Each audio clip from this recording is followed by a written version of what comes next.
Oh, okay. I have actually been here for a while. I want to start the stream early. You know, like you put a timer up and you get all excited. If I get excited and I'm like, oh, I'm just going to go live at 5 minutes. Maybe someone's like, oh, I've got 10 minutes to get ready. And I'll go make a coffee or something. And they come back and the motherfucker started early. Sometimes I know when I'm overthinking things. Yeah. Anyway, I think I'm fine to start early if I want to. Oh shit. We haven't run sound though. That's not supposed to be like that.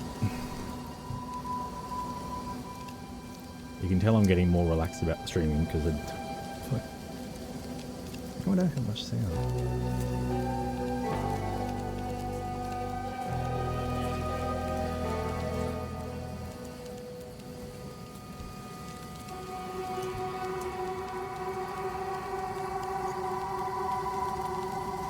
When I say much sound, I mean any sound. Why wouldn't I have any sound? Okay, they're definitely on. I'm confused because prior to... Oh, hang on. The sound I could hear through the speakers would have been coming directly from the PlayStation. Okay, let's...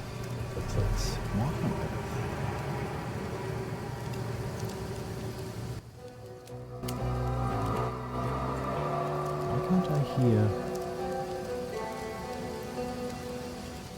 the game? What the hell? I think you guys can, but I got nothing. And it was working last time. I'm just confused.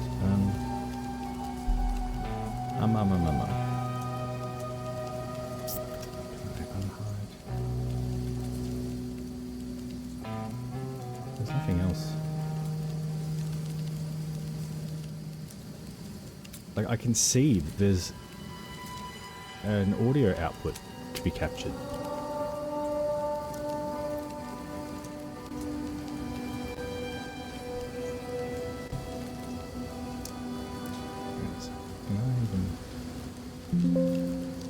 Yeah, it's not sending sound to the headphones.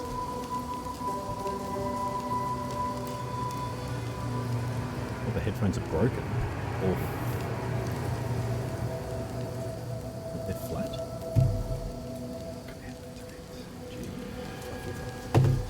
Sorry guys. It's gonna be real entertaining. Troubleshooting stream. How do you check G535? Flashing.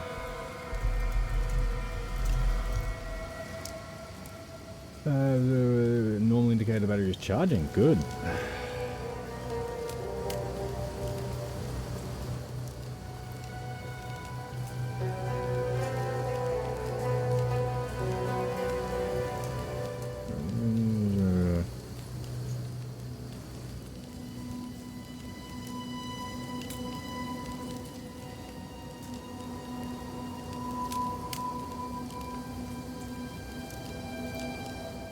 Oh, maybe I'll put it in pairing mode or something. Okay, so they're off. Unplug the USB.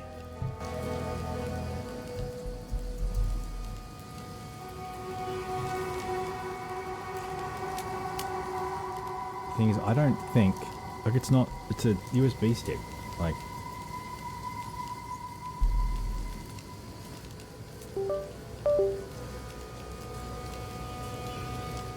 Clearly they're working because they've come up.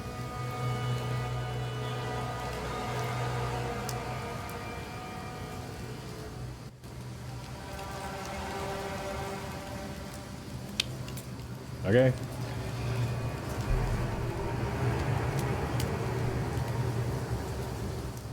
Well, that took some time. And now it's too loud. Okay, so it's Tuesday for me. It is really hot here. Australia is currently experiencing like a nationwide heat wave. It wasn't too bad this morning, but it nearly cracked 40 degrees Celsius this afternoon. And just for my North American friends, I'm curious what that is in Fahrenheit.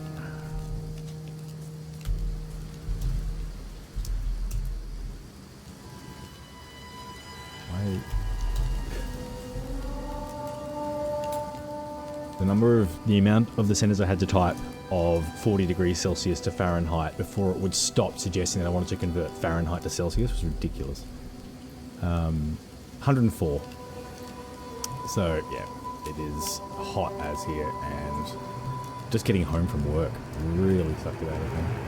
Anyway, I've got a coffee, I've got a cool game, and I can sleep in-ish. Actually, no, I can't really sleep in tomorrow. I'm having coffee at 6 PM, so it's not gonna happen. Having trouble getting comfortable, apparently. Okie spooky.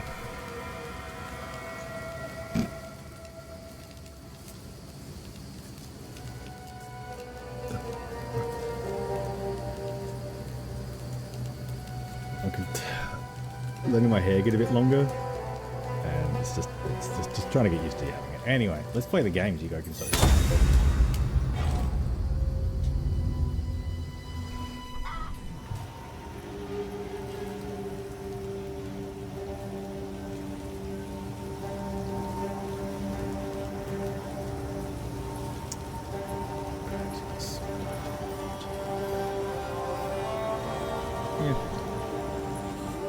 Okay, I'm pretty sure I've done everything. I will really just head out and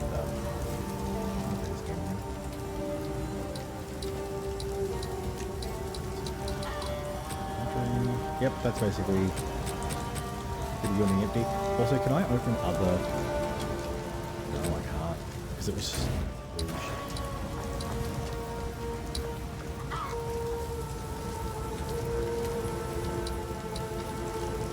Oh no, you can. Okay, you can.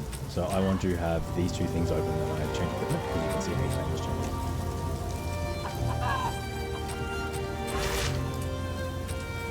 I must be something that's insane. Couldn't find what's happening.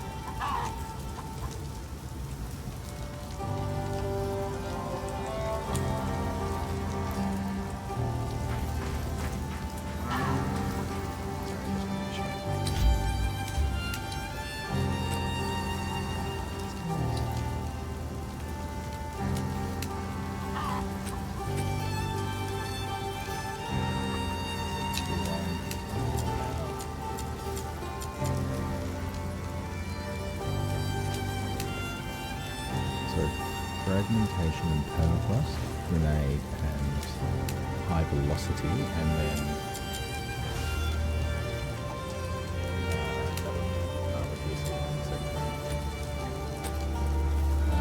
it'll do for now. I was pretty happy with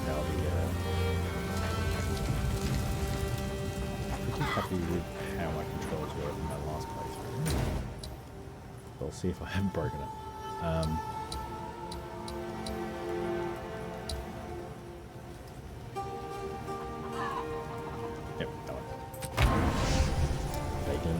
Vague memory of where I am going.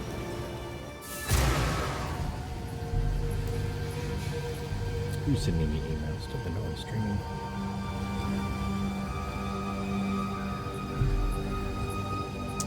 I have been informed that I fell into the demotion zone in Duolingo. I am devastated.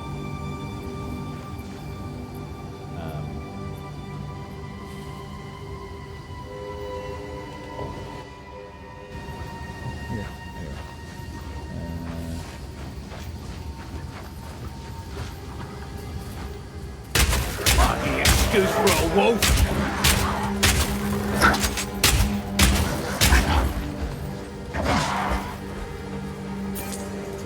Just getting the practice on some action.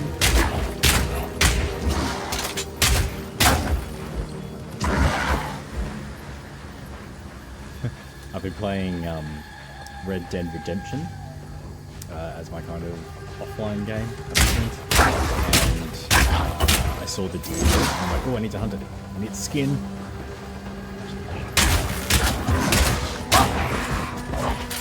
Killing time.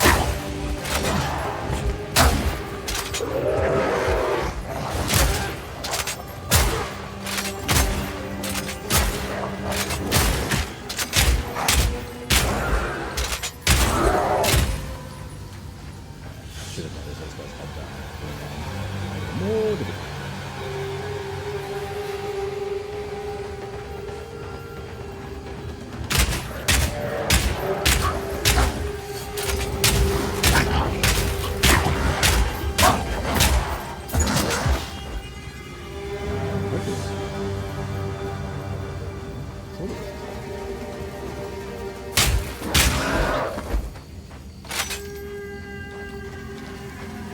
perhaps not.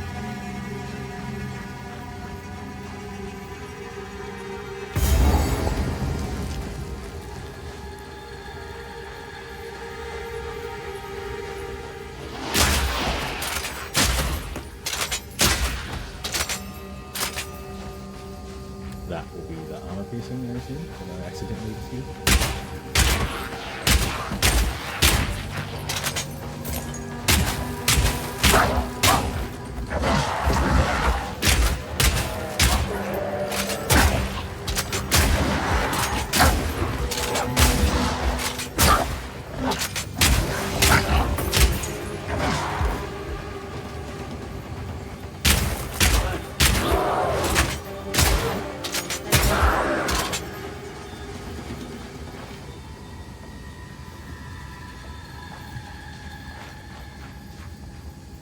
Where is the entrance to this place?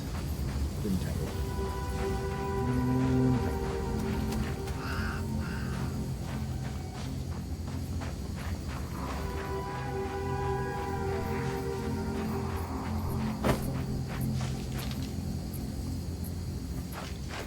Why were they there?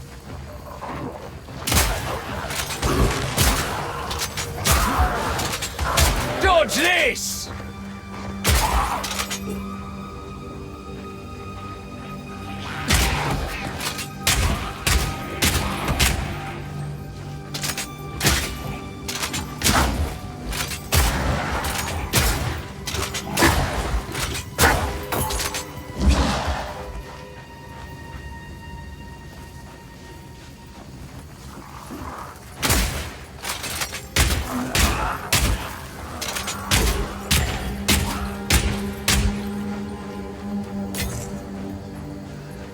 Sure, they're useful.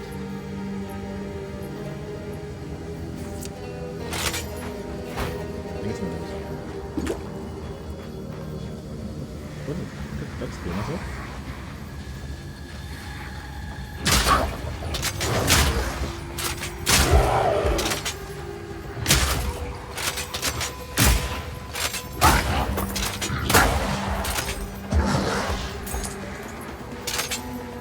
Any excuse for a wolf?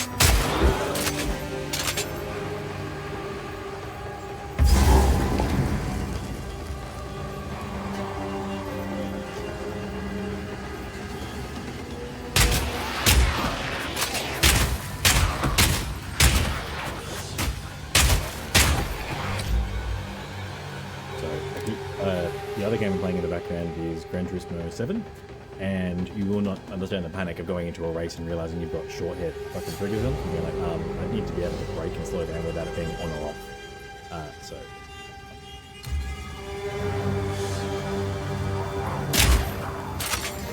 There's so much.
This'll get him!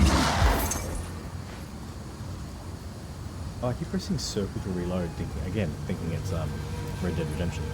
Oh, I'm not wearing any pants, so your claws don't really read my legs.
It's good thing. It's experience I'm picking up. Bad dog! Bad dog.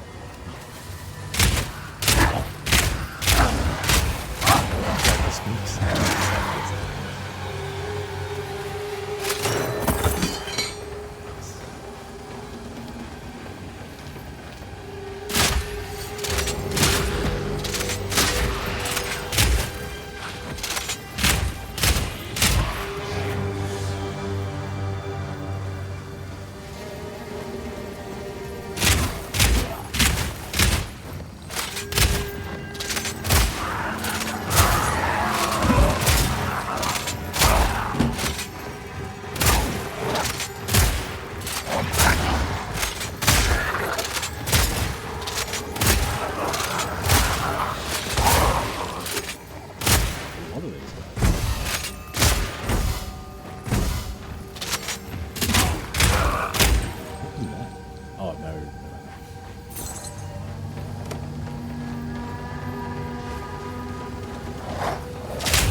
rest of them. They came from places I've explored.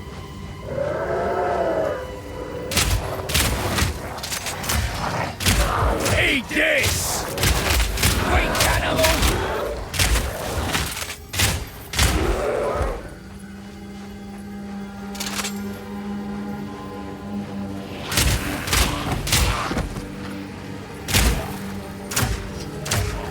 Need more time!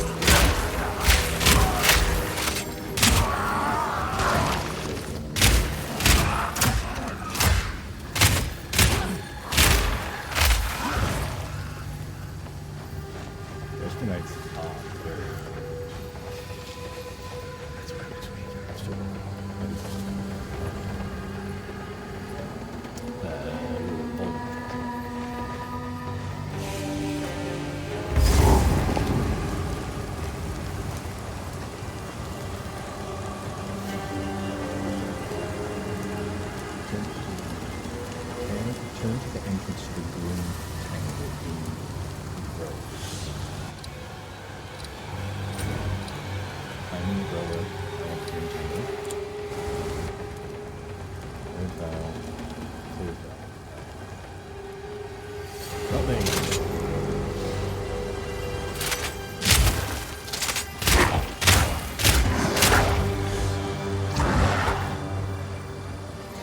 Yeah, I don't know what the precious thing I can do in a game like this.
unholy bastard!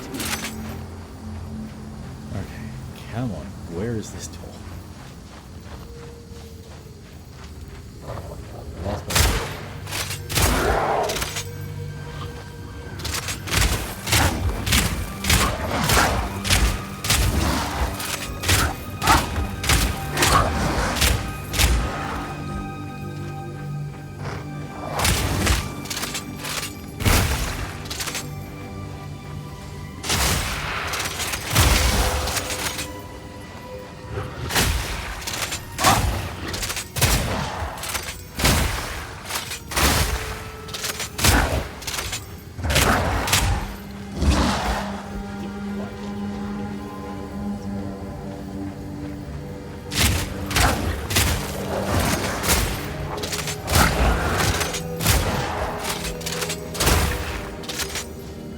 I do think it works better if you brace first.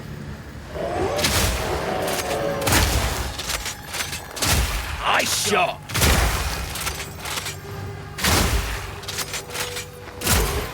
To slow the hit of something very helpful.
I'm pretty sure as soon as I uncover it.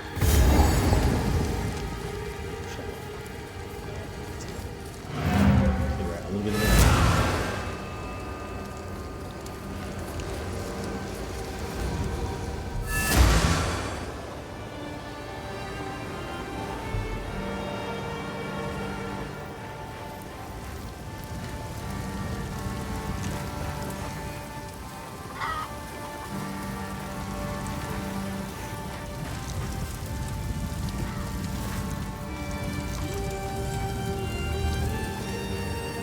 Yes. The graves of our people lie beneath the Eternal's tombs. Despite their best efforts to bury our legacy, we remain. Now they are gone, and we live on. This is the cycle of life as we have always known it. Everyone dies, but the clan endures, and the greatest glory an Ezemite can attain is to live on in a song or a poem. That is why we do not fight the wood and stone to reclaim our buried graves. And it is something the Eternals never understood. We don't need the graves. We still have the songs and the stories that matter. They could never take those from us.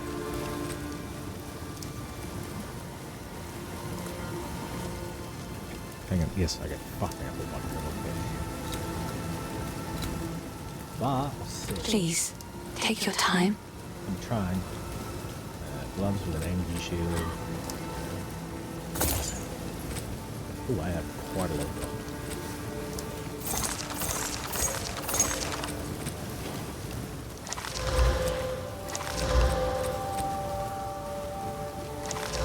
Okay, in terms of what I'd like to keep, Another for my collection.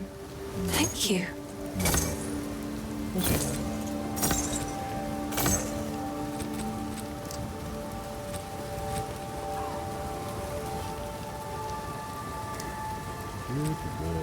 Orb of augmentation.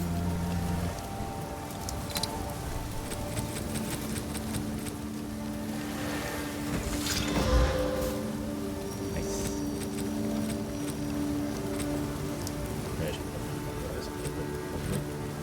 Stay safe. if you can. Reasonably large.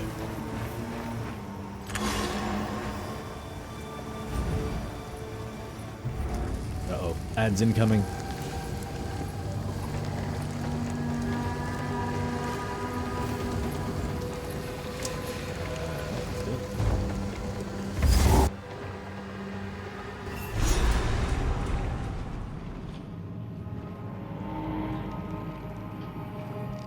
The ads, they're starting soon. I should get a little ad alert that comes up with this.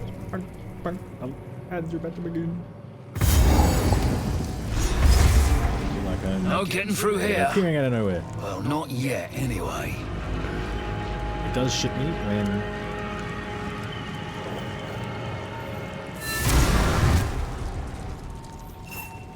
It does shit me when I am watching someone else's stream and ads play when I'm actually engaged and watching.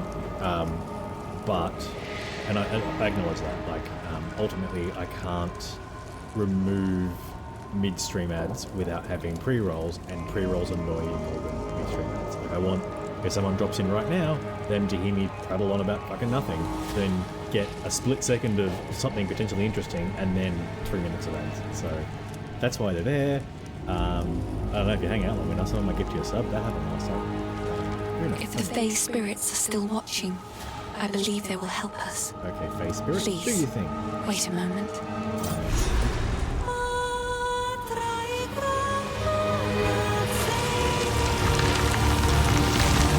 The old magic still thrives. The way is open. Please, hurry. Neat little show. Wish I could sing away my problems. I'll break ya!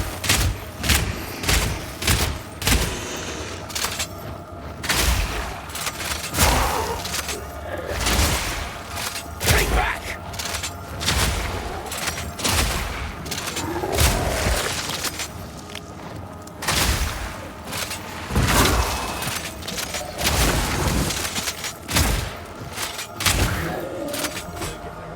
Bare fucking distance away from this. They're all gaseous in here. Gaseous and gross.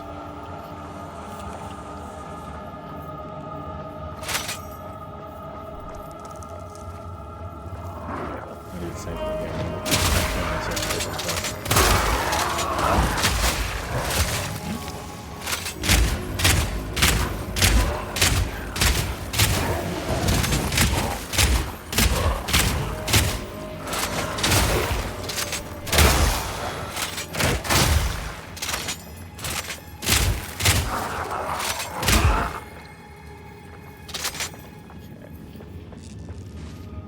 Those wolves came from the edge distance away. It's fine. Just noting.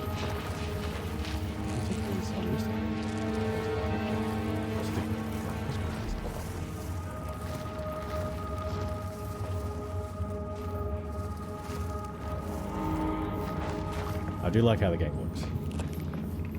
Mushroom to come for us. Shit. Literally forgotten how to dodge. Back in my system.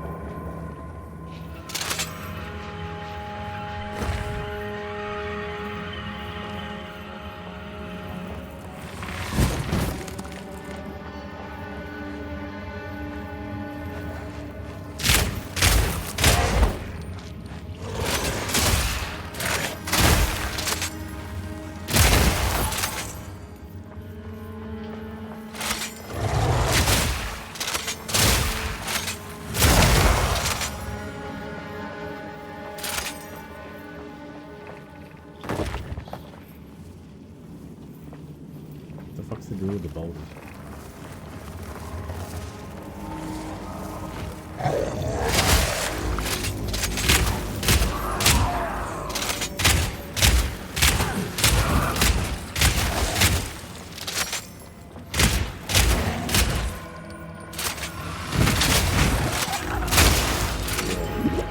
Damage on top. Ridiculous. Mostly because I'm probably walking through poison or some shit.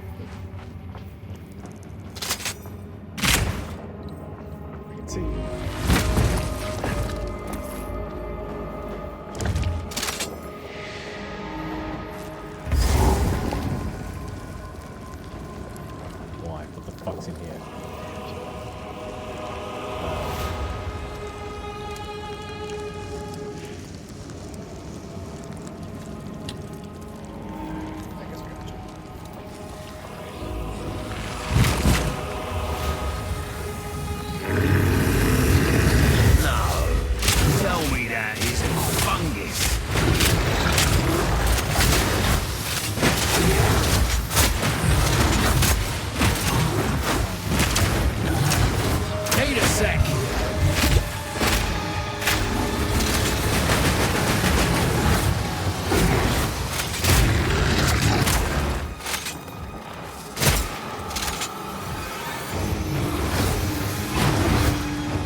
just had to be fungus. Jesus Christ. Okie dokie. We found a fucking enemy and we annihilated him. Oh, my poor heart. Oh, let's just go back to camp because we deserve it.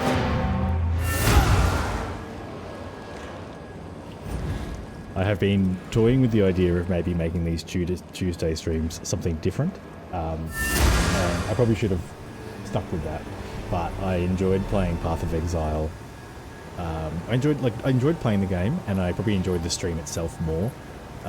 Playing this on Saturday night, but admittedly that was, I don't remember, 3 days ago, and people will tend to watch more stuff on a Sunday night, or sorry, Saturday night, or whatever their day is, Saturday morning. And on a Tuesday, and I get that, and that's fine. I just enjoyed it, so I wanted to play it again. However, it's been hot. It's so hot here, and I'm tired. I've worked hard. I've had a long day. I'm feeling quite low energy. I think my voice is starting to go. We're going to keep trying. We're going to try and get through the stream anyway. But I wonder if it would have been smarter to play like this kind of cutesy.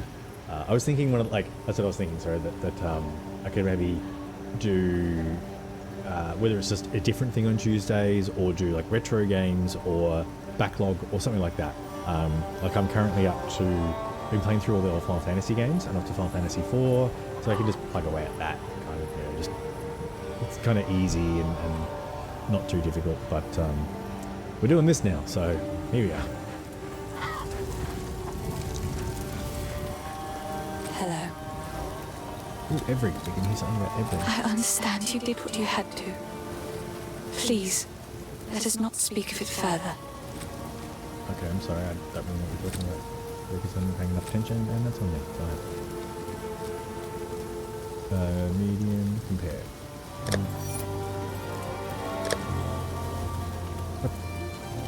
What? The light edit. Oh, unidentified.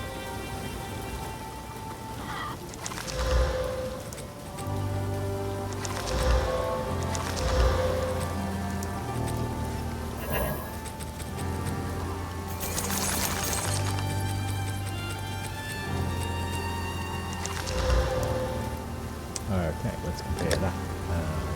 Evasion, energy shield. And evasion is higher. Intelligence level.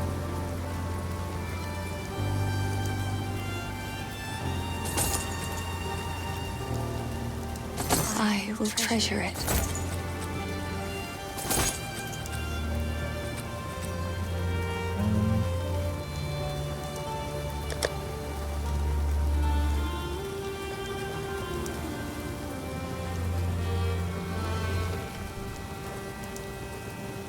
Has increased on the Chargers games.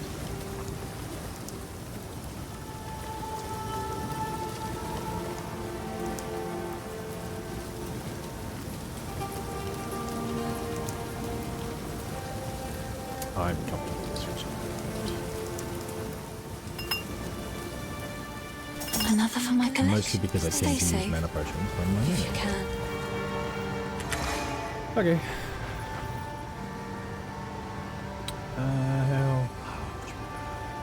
I might need and I might take a couple of extra or longer breaks. Just as aforementioned, I'm not at home. I'm just feeling like a little flatter than usual. So try and look after myself. Back to the grave!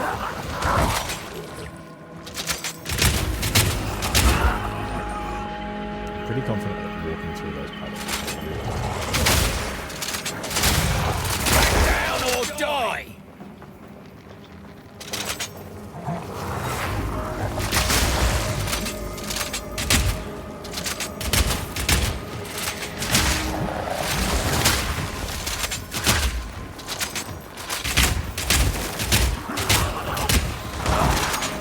Absolutely stay out of, I think. Yeah, that will do a chunk out. Well, not a big chunk out of my house.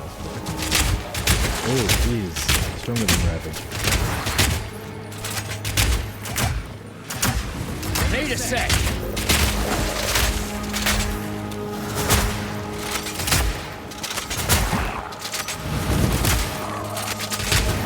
simple enough. You can explode? Looks like you can explode.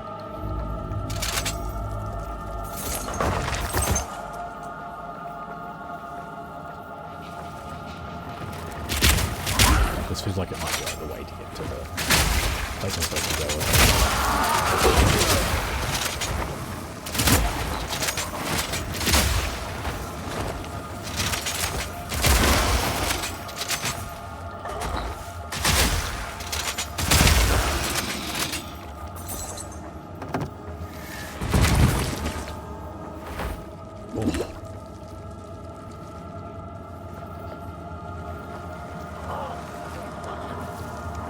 That'd make 5.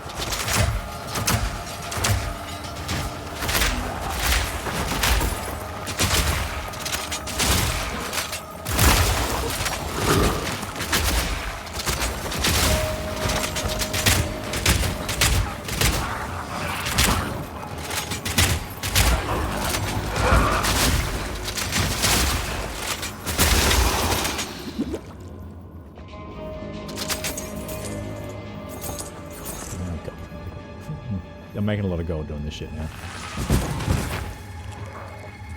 Rot into nothing!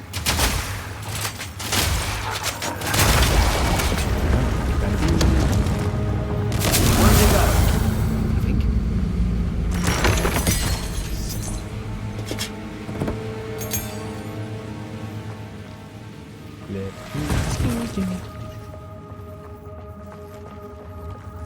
Hello.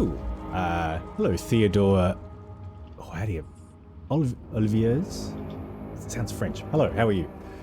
I am well. Actually, no, I am quite tired after getting all that work, but that's okay. We're here to stream.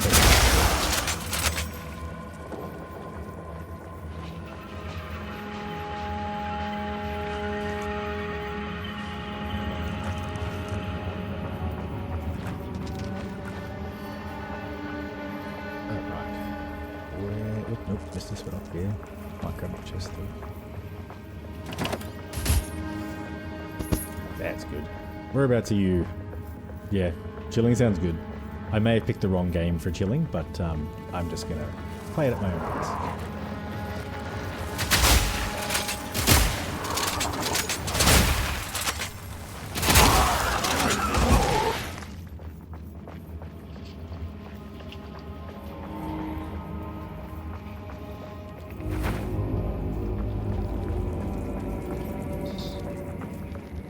This area has an awful lot of dead ends.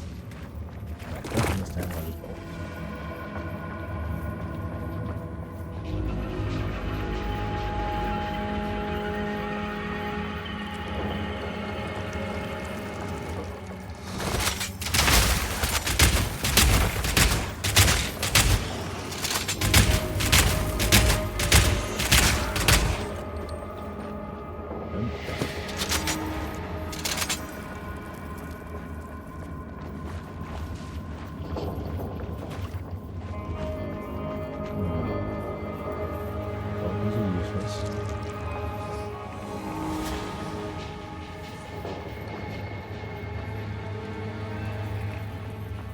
Oh, we're just getting...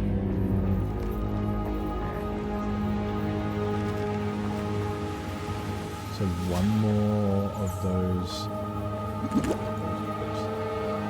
Ancient beacon. One more beacon and something happens. I am from Australia. What about you? Well, yeah, Australia's good. Can't be more specific.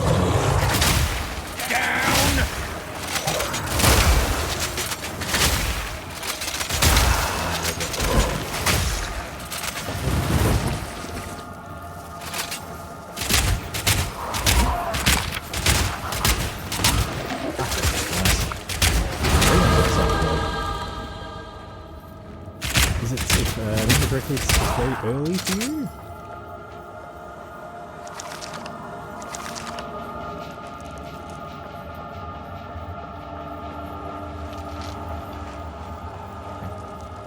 Yeah, nice to meet you too.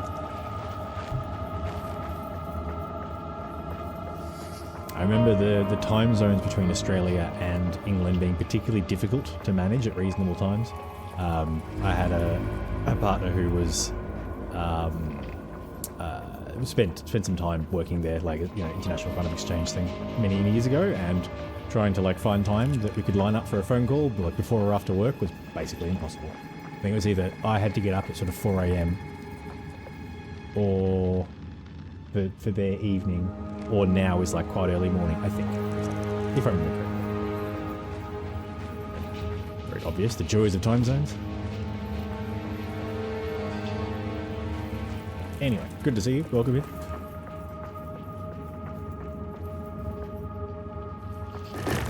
Anyway, Honor.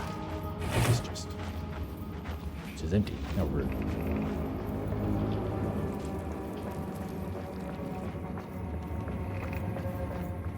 You, of course, can share an offer.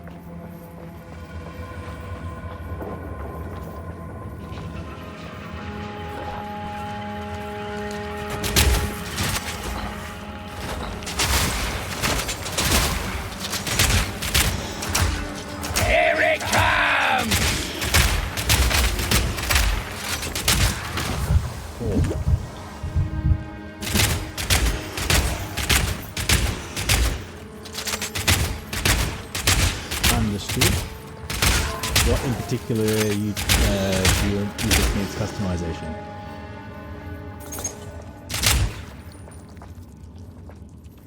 Gotta stay quick on my feet. Hang on a sec. Oh, that's what's going on. Did I that just come out from underneath the bowler?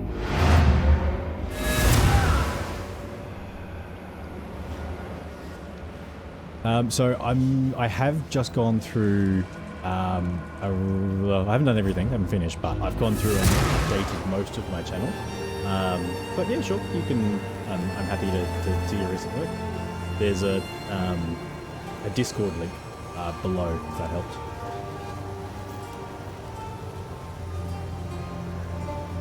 Selling stuff. Sorry, I was just...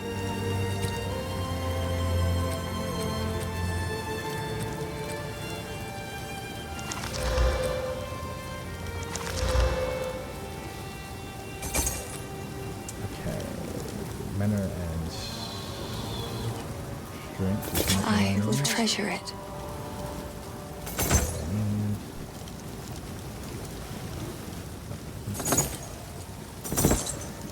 Body armor, armor evasion. That's basically what I'm after, but it's quality. Oh, I like this one.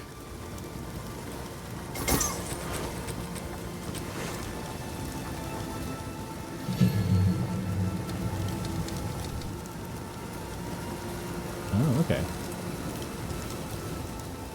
Incendiary shot flashbang.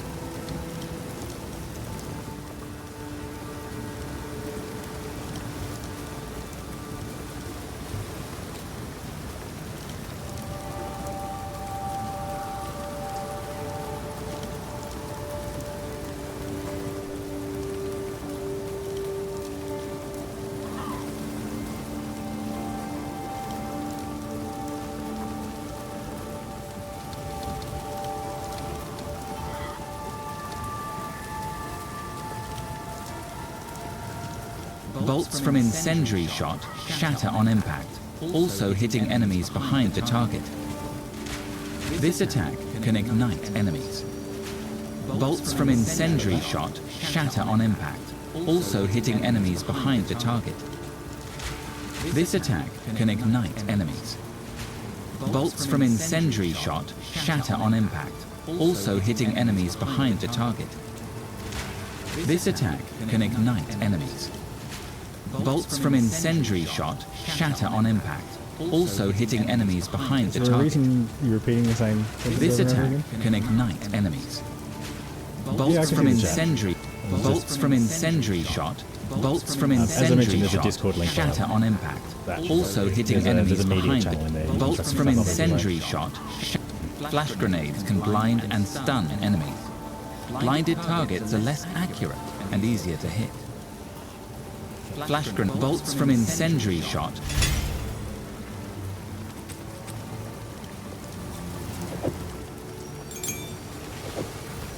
Oh, yes. sell it, obviously. Stay safe, if you can.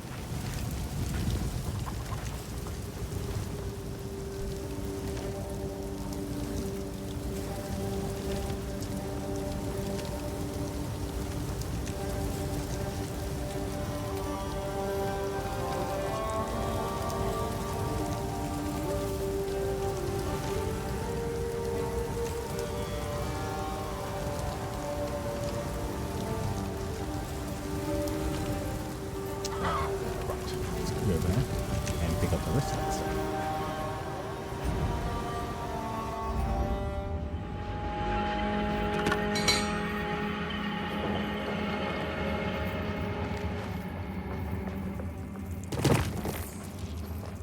Okay, so I do want to flip the bottle. I think that was something to follow before.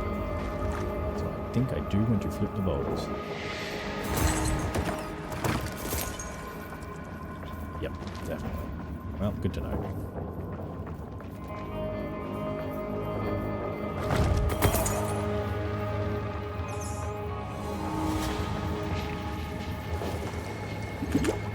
Whoops. Actually, no, that was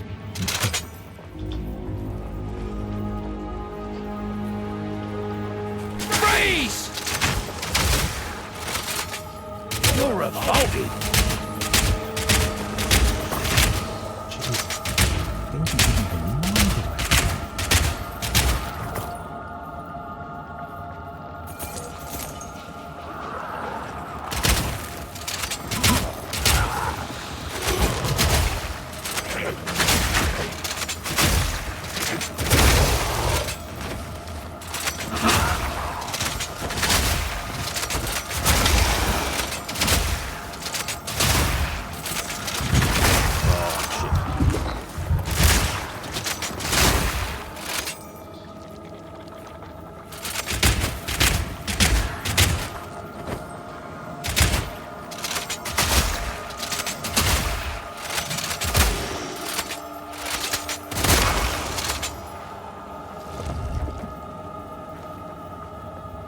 Okay, I shall have a look momentarily.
I really don't like those guys.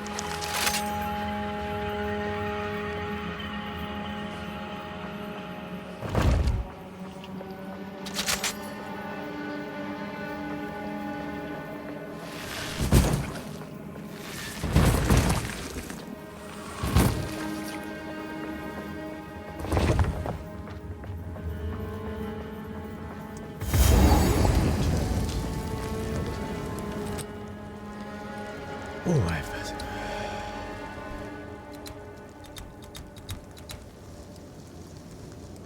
15% increased projectile damage, 30% increased stun build up against enemy within 2 meters, 5 to strength and dexterity. Why?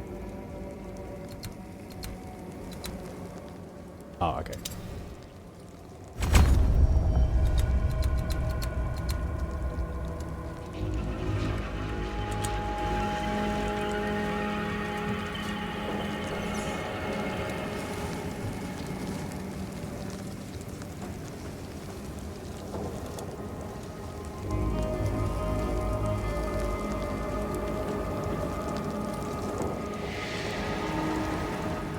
I am unclear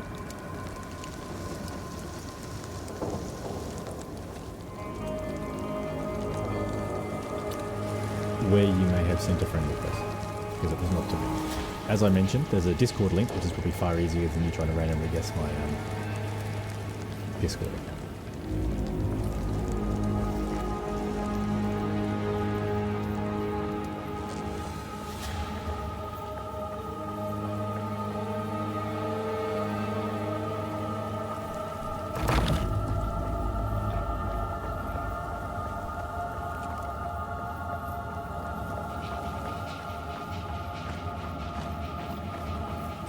There was a reason I came into here earlier. So, room tangle.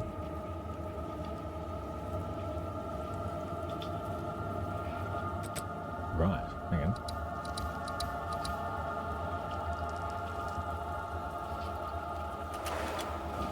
Just continue. I wonder if that's basically what I'm supposed to do.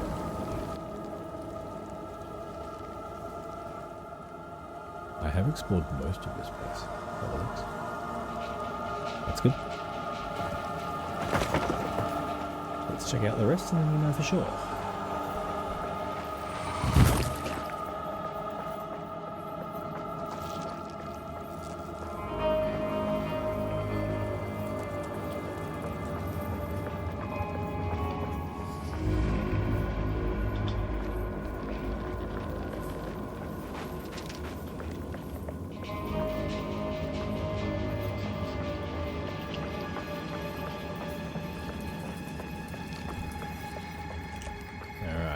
Let's find this little patch of map I have not explored.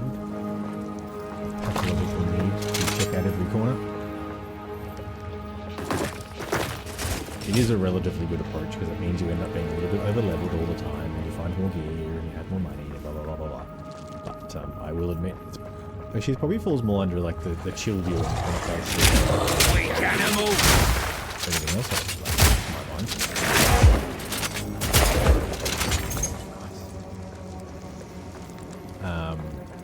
In terms of, yeah, like just cruising around, popping through the leaker ads, not getting too stressed because I'm fighting bosses every 8 seconds.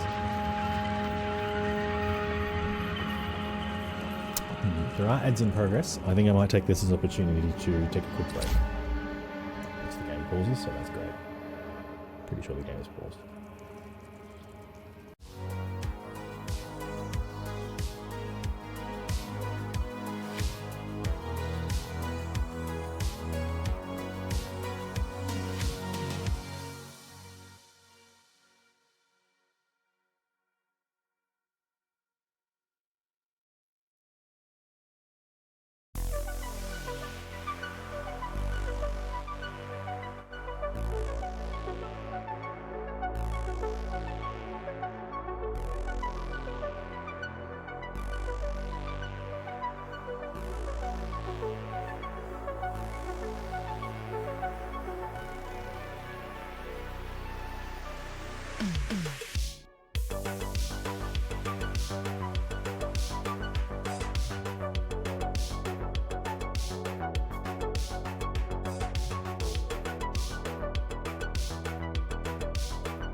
Sorry, Caramel, that was bad timing on my behalf.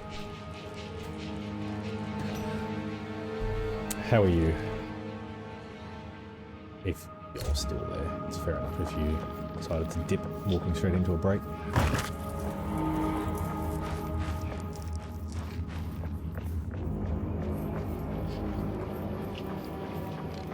I've decided the way to a chill stream is to just calmly search out every corner of the map and then get extremely stressed whenever I hit a boss.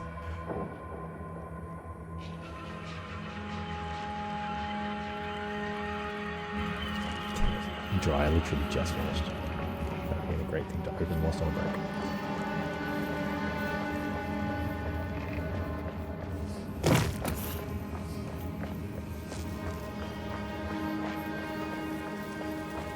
Making our way back to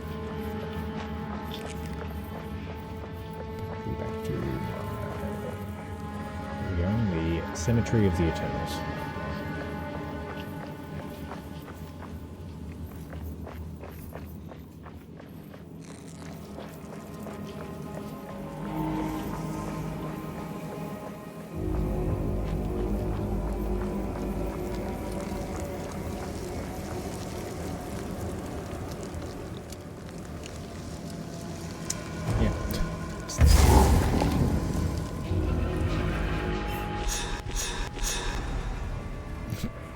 Mild glitch. What the hell? Is this another, Quickly! My family has been abducted! This is another, oh no, it looks wild. So it was like a town or something. That bastard tyrant Praetor Draven!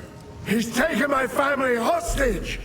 They're being held somewhere beyond these gates. I never thought he would stoop this low.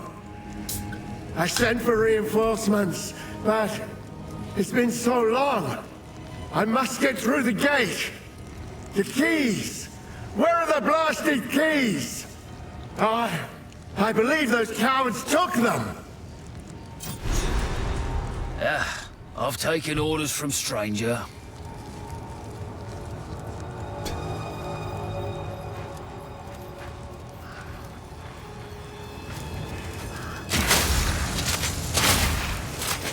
Bloody horrors! Take back!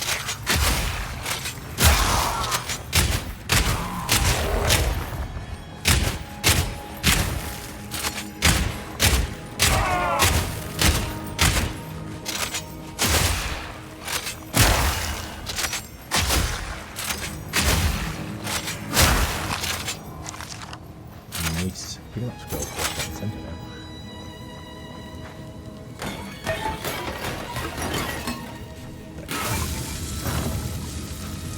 That's also fun.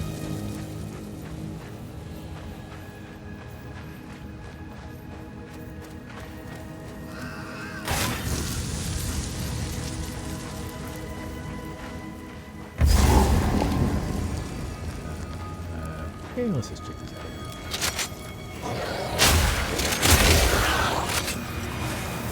Not faster than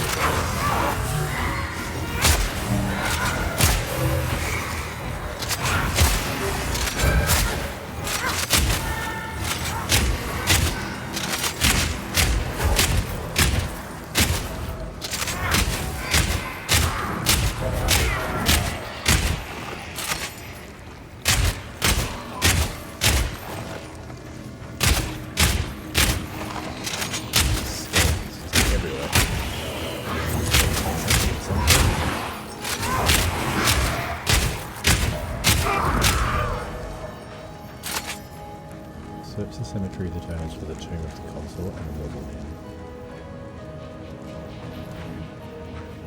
My beloved son, your death shall be avenged, even if it takes 1,000 years.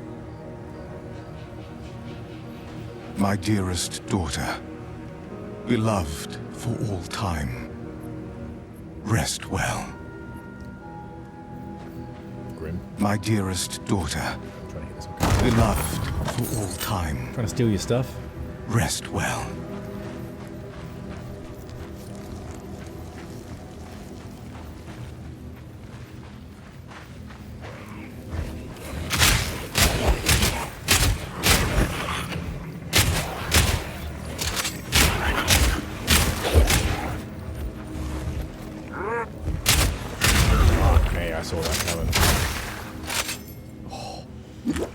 be hit by a fucking pillar.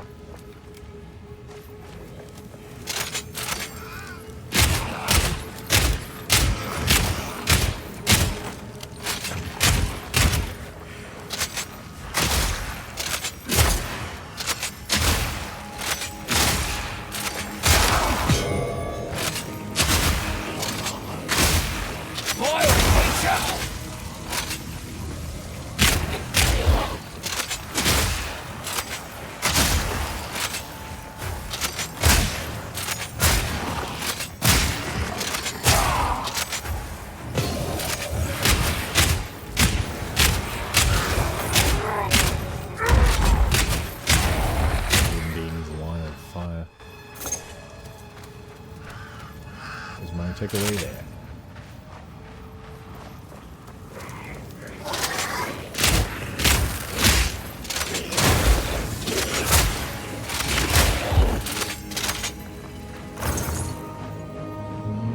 Get the chest, we got some loot.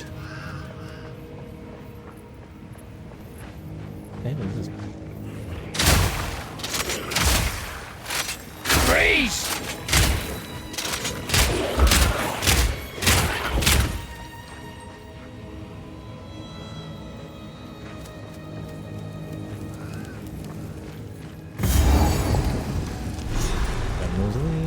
Our victory is never complete, so long as the Ezamites resist us. Let this graveyard erase their stain on the land.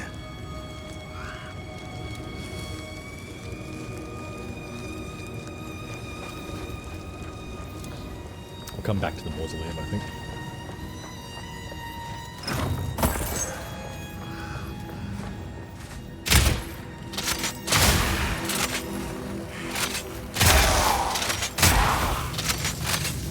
Still happily pressing the wrong button all the time.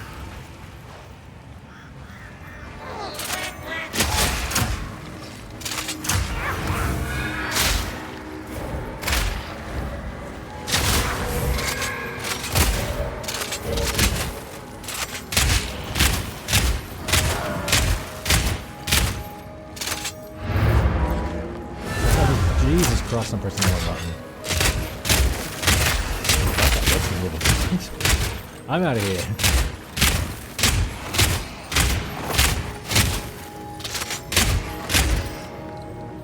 Guys, I'm out of potions. Give me 2 seconds.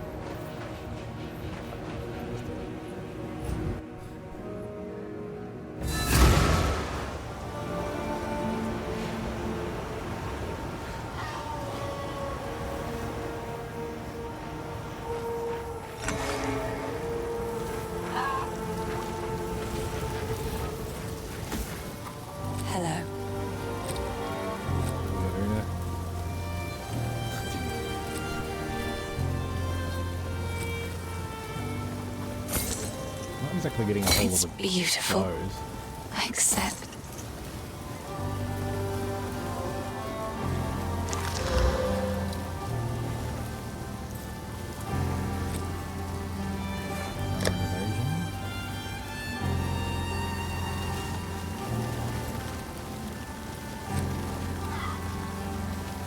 It's beautiful.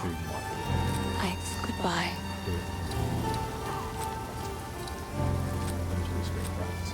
Would be good to sort of this. Yes. So incendiary should be the opposite one.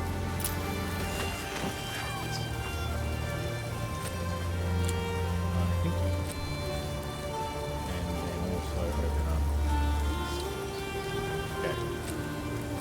So what I want to do is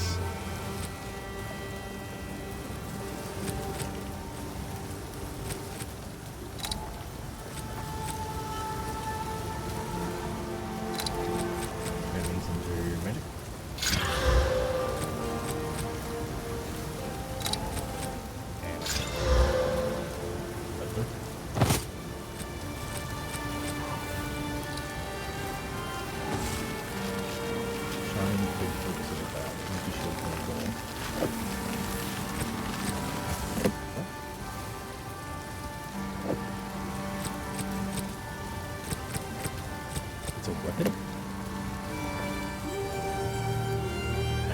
What?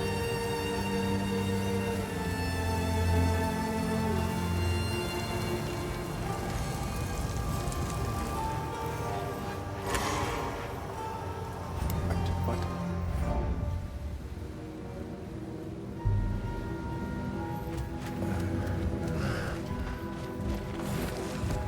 Here it comes!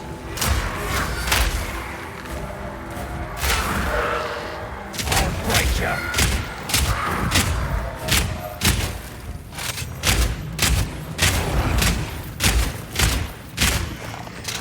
So many.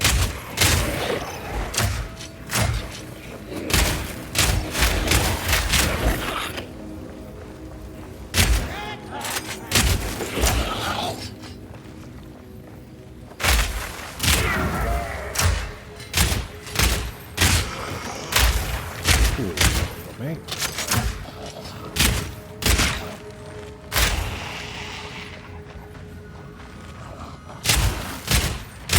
Jesus, so many.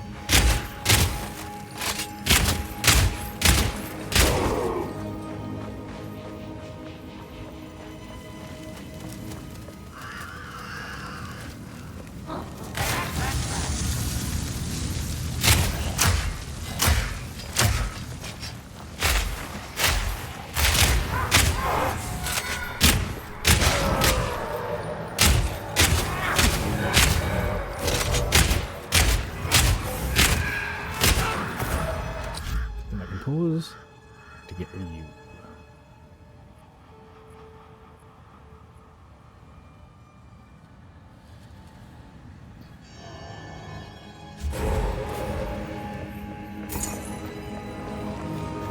If I can still count straight, that'd be 6.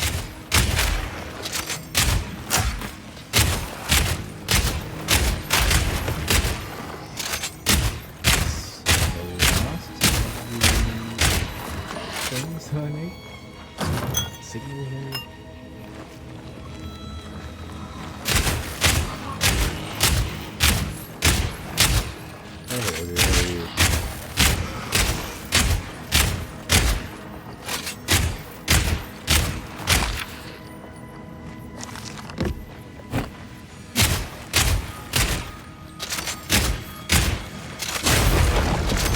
I am exhausted.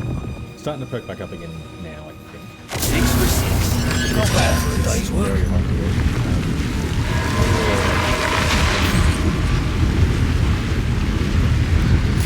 You know what they say about found money? Oh, dude. How's that?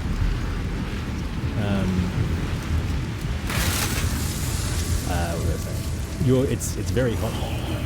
Is it?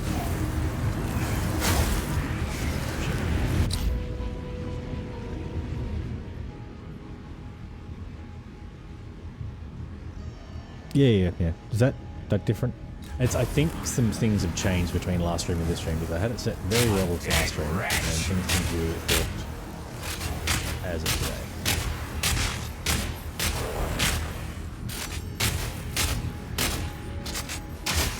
That in theory should be quite a bit. Dodge this! Still loud. Try that one. Yeah, fair enough. Its peaks are up around mine. That should be down at least a little.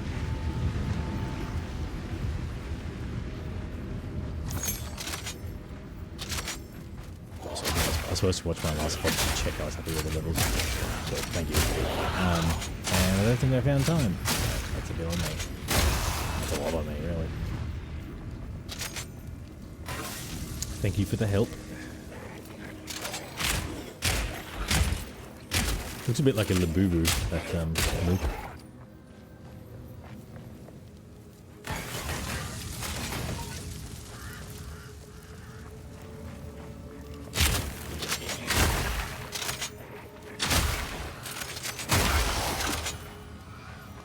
Appreciated.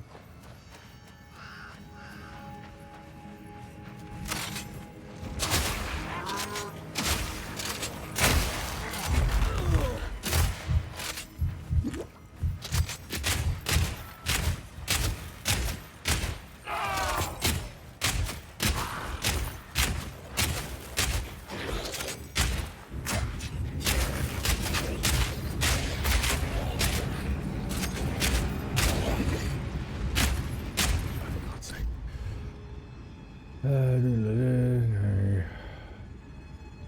that should be sorted out. Another fun emote.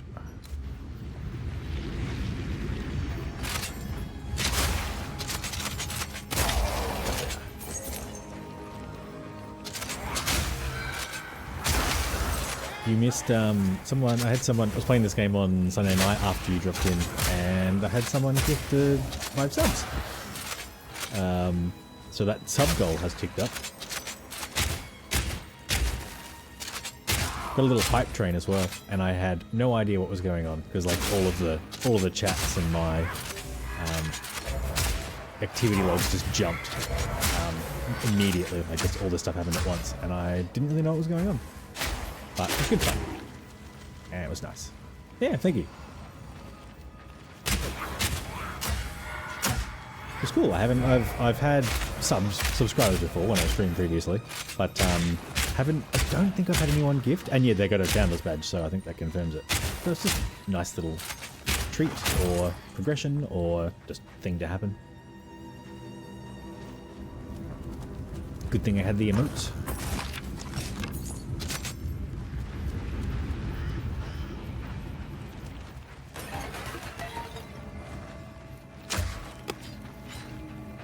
Boom.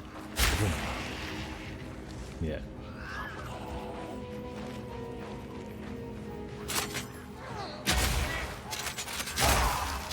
Indeed, yeah, the animated ones are subtle nice.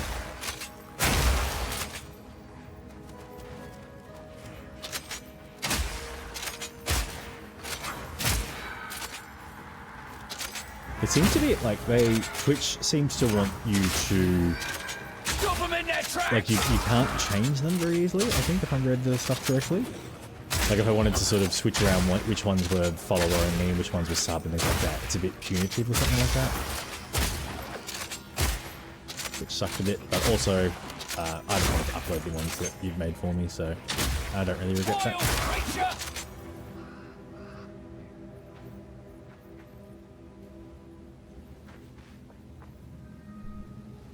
Huh.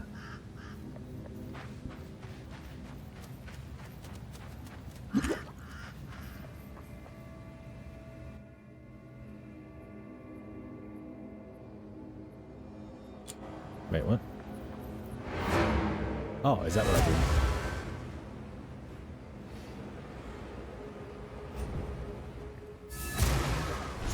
Yeah, I'll check it out. Like, ultimately, I'll just do what I need to do, blah, blah, blah. Let's have a quick look.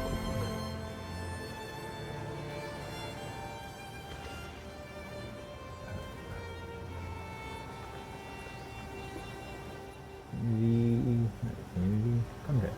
Also not content. Your reward.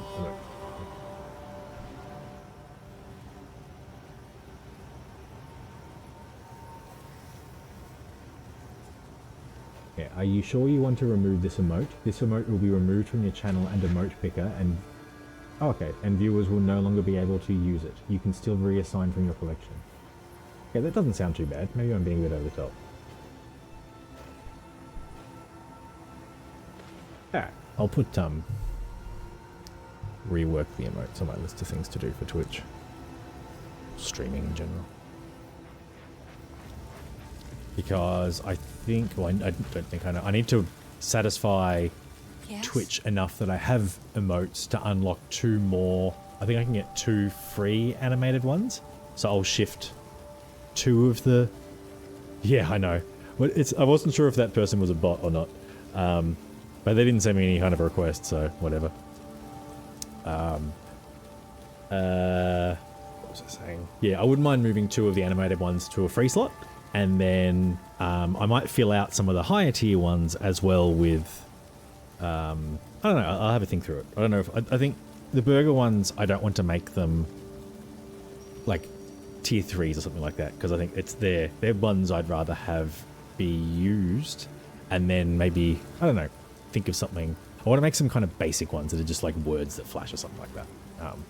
Which I think I can do pretty easily on my own.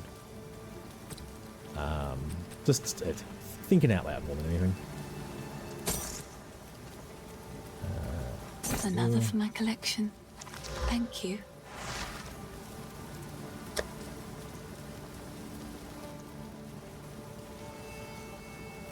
So physical damage is the same, then I get cold damage. Critical chance is also high. Bolt speed is pretty good. Okay, not selling it at least. I will treasure it.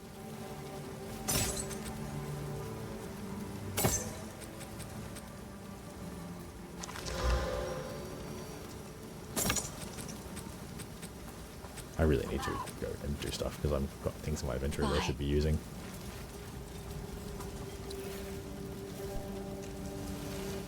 I think you should add like you got an artist. Sorry, what?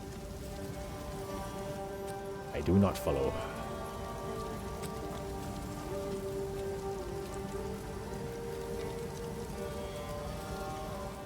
Are you talking about the person above?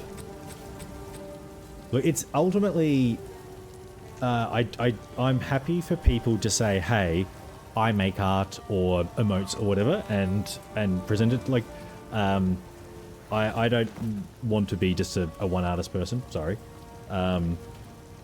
But I had pretty much no intention. I had every intention of looking at their stuff. This is assuming they're not a bot and they were legitimately just wanting to show me some of their stuff.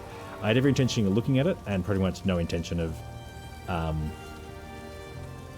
engaging them, because you and I have worked through everything. Like what I said to you is true. It's like at the moment I'm comfortable with the quality of everything, and the things that I want to work on I have the tools to do myself for now.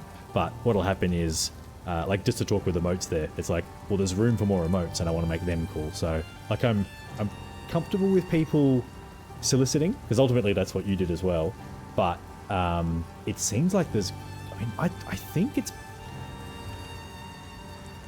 I suspect that was a bot, because they got really repetitive. Also, they used American spelling when they're in yeah, American spelling from a person from the UK. And then it's interested, so I can show you my recent work. If you were interested, I can show you my recent work. If you were interested, I can show you my recent work. That's a bot. So. Yeah. Yeah, I mean, it's, yeah,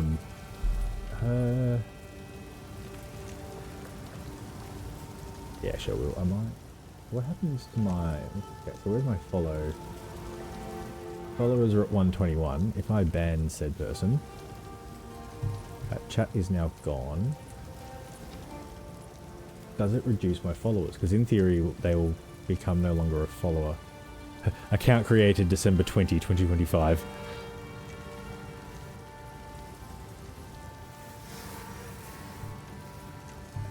It's, well, I was interested in kind of testing it a little bit, because it seemed to be able to understand me. So it had some ability to speech to text and you know, because I mean bots are just sort of pre-programmed to understand certain things. So I'm like, I just want to mess with it, waste its time. Counts as a viewer if the whatever account is watching.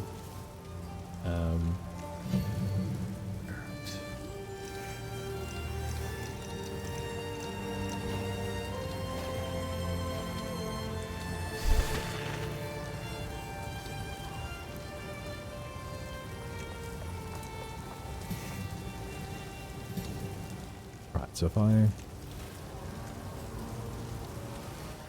plug into a skill support gem in the skills panel to apply its effects. Can you see the... Yeah, you go for it. You see the Hugh Burger band Theodore? I think we talked about this earlier and you said you could, but yeah, it is funny.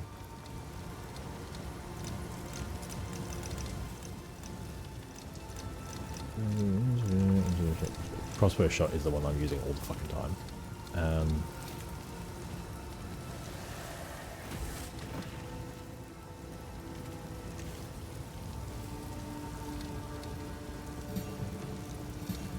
wouldn't. Yeah, let's pin him.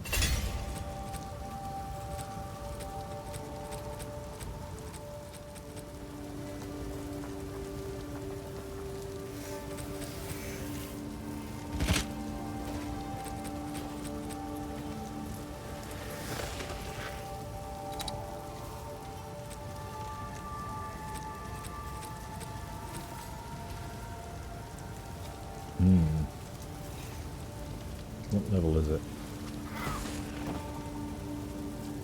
Yeah, maybe. 12 to 22 is good. Yeah, my damage just went through the roof. Cold damage is high. 25% increased bolt speed is good. Yeah, okay. Happy with that. Now, I can also... That's just a free inclusion. Lesser mana flask is not needed. Uncut Fragmentation rounds pierce bolt. Flash grenades can blind and stun enemies. Blinded targets are less accurate and easier to hit. Flash grenades can blind and stun enemies.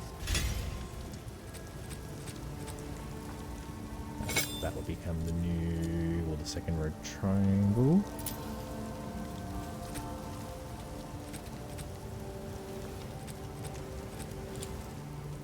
And I can go back to Una Yes, and sell. another for my collection. Thank you. Goodbye.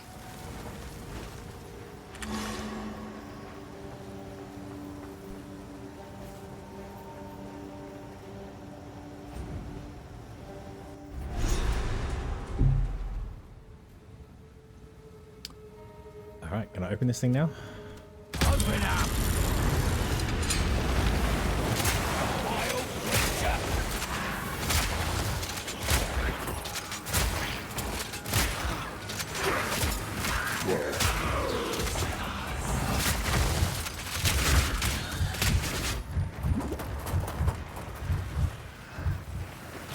Ah!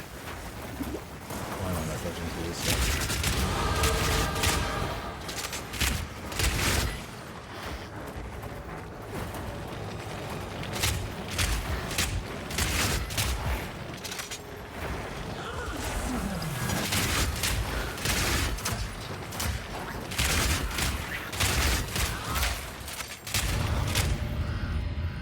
That's it.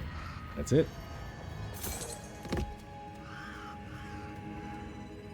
Oh, that's why I'm going quiet, because I'm keep leaning back in my chair. I forget to lock it sometimes. Using things under my desk. Alright.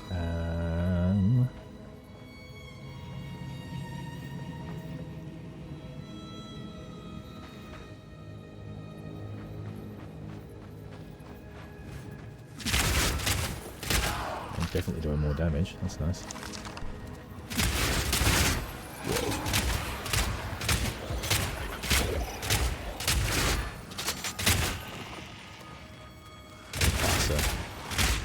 Also, I'm not mad about that.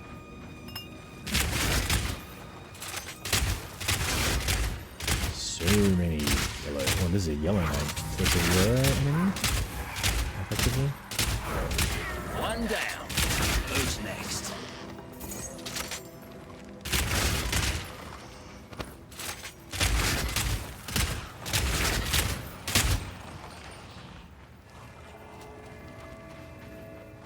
Ooh, found a checkpoint. Consort, found the Let move. this be a testament for all time. The Eternal Empire stakes claim over this land, both in life and death.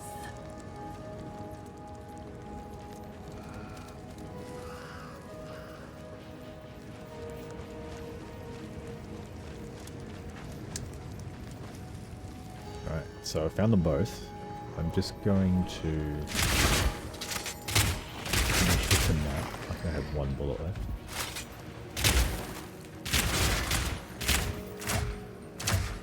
Not yet.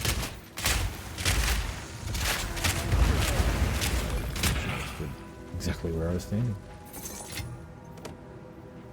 That was an orb, pretty sure. So that's nice.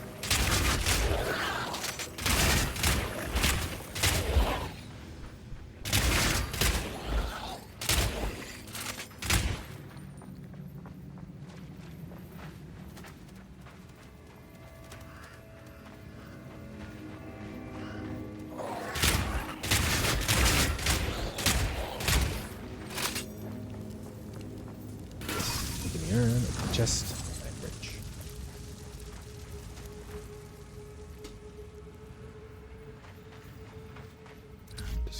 to... It's if you're only just joining us now, it is hot. Has been extremely hot in Adelaide today. It's still 35 outside, which will be just below 100 Fahrenheit. I'm just seeing if I want to turn down my air conditioning. Maybe.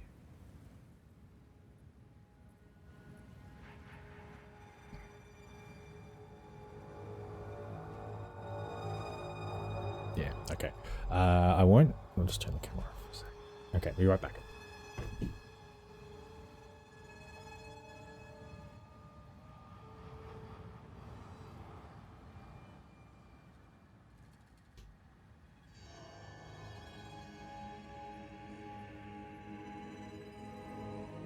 Okay. Turned down slightly. Just to conserve some of the solar energy that remains in the battery. And a little bit too.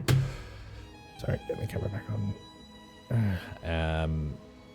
Though I've accepted I'm probably going to be on mains power tonight. I don't think I can handle sleeping in 30, whatever the hell it's going to be. Actually, that's not... Apparently it's going to get relatively cool tonight. Although what tends to happen is it's still 30 at midnight. Let's have a look. So they reckon... midnight 25, and that's as cool as it's going to get really until 3:30 a.m. and then it starts warming up from 3:30 somehow. So yeah, if the coolest it's going to get is 24, it might be an aircon on overnight. Kind of day. I need to sleep. One of the my partner and I talk about this reasonably often. When you grow up poor, you develop habits like not wanting to run up power bills and not wanting to spend money and this kind of stuff, and it's very hard to shake.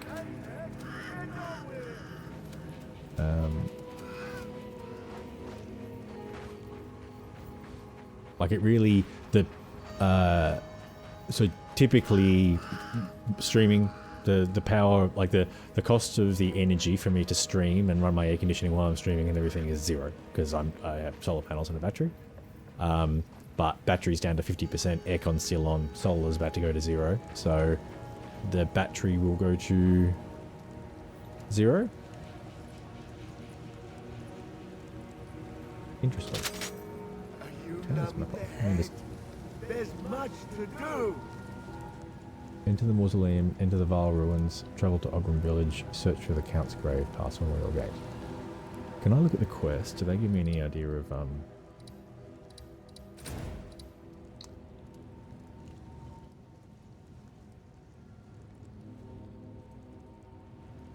monster level? So it's just monster level 7 in the area. Mausoleum of the Praetor, Tomb of the Consort. So in theory, finishing off this area is slightly better. Although I think... What stars I have another passive.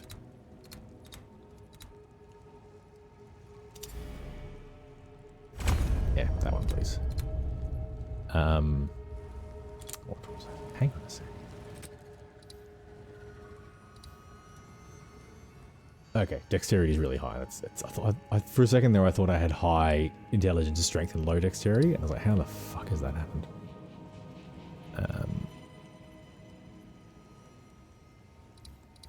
What was I wanted to come in here and have a look at something briefly. Actually, something I can consider as well.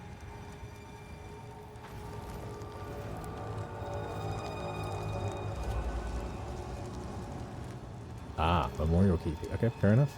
Oh, I wanted to see what level I was. Effectively, which is potentially just on its own character.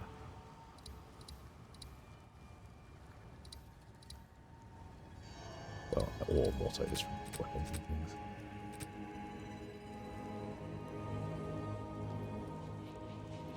Yeah, item, yeah, so 7-8 is kind of where I'm, well, in some parts.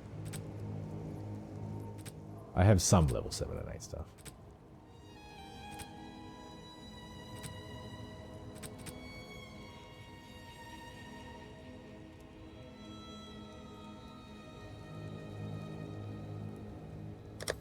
Why, yeah, why can't I? I turn this into a...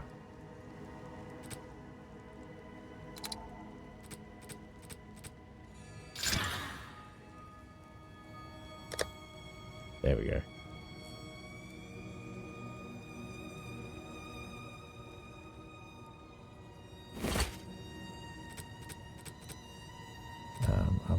Or give you another modifier. Strength. Thank you. Much appreciated. The rest of it can get lost. That's fine. Okay, so I know that I have to go to the mausoleum and whatnot.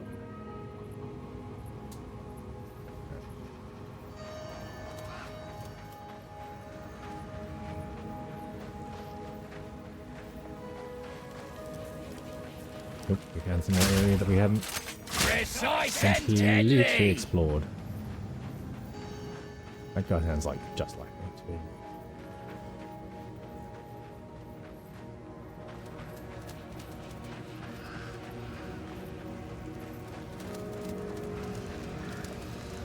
Our victory is never complete, so That's how you long don't as the go. Ezramites Microphone. resist That's how you us. don't move away from the Let microphone. this graveyard erase their stain on the land. Interesting. I haven't had the microphone on camera the last few streams. Hopefully you can still hear it there. It's been just off. In theory, this, so that should be okay. I should be talking basically right into it. And you should be. I'm talking a bit quietly as well, I think.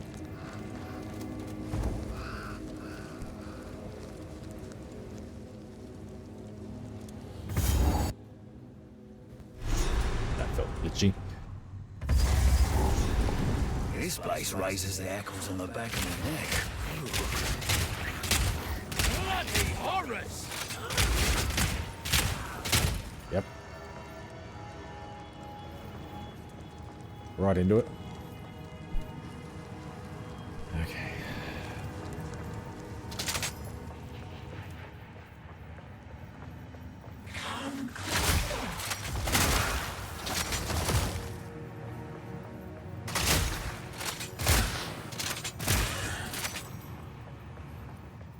Jesus.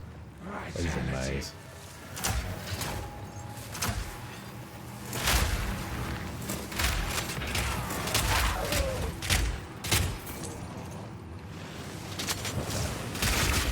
Another one.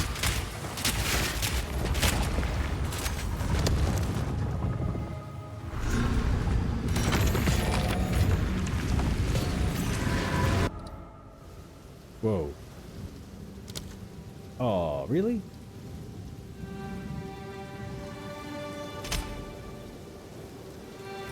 That felt like a you problem, less than a me one.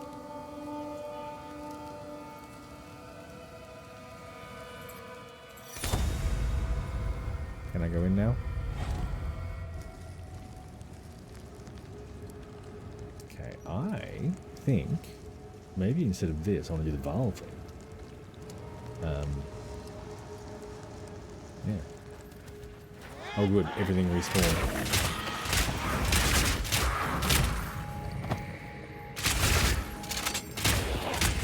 So everything respawned, but I've got the map on still. Oh yeah, the map exploded.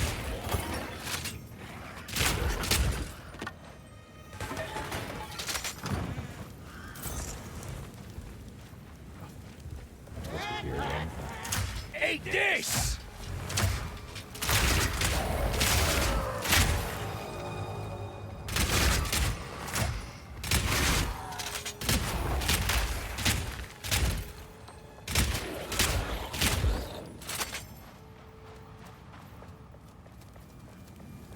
At least these guys haven't respawned.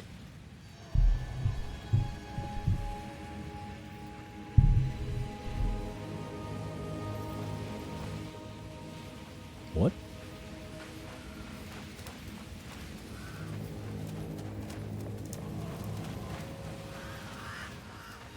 I assumed that would open.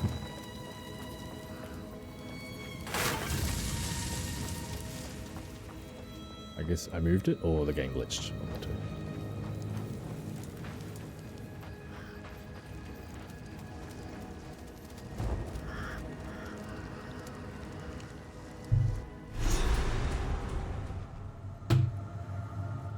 This place raises the hackles on the back of me neck. Oh, I had all my progress in here white.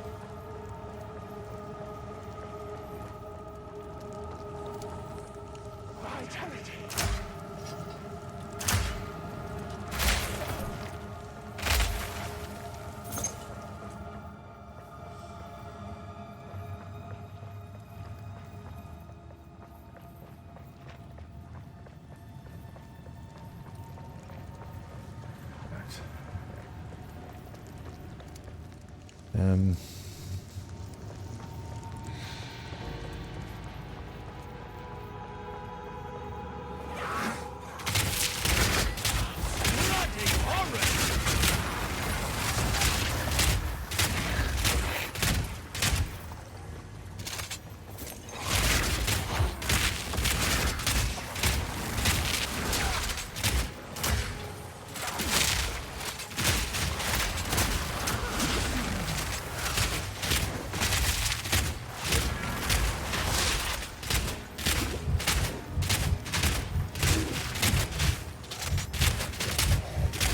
well, at least I'm not doing damage.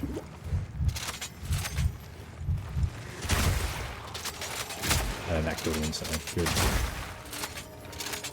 You know, magic attacks, I assume, as opposed to physical ones I'm tending to use more.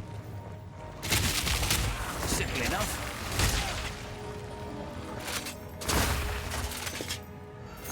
Gotta stay quick on my feet. Thank God I can open a portal in a dungeon. I mean, this might be one of my favorite parts of this game, is the fact that it, like, in the middle of a battle, you'd be like, see ya. I need some potions. I'll be right back. I suspect there's a little penalty in terms of, like, as you're walking through the portal on the way back, they're just like, mace to the face. Yes. I've collected these over time. What do you think?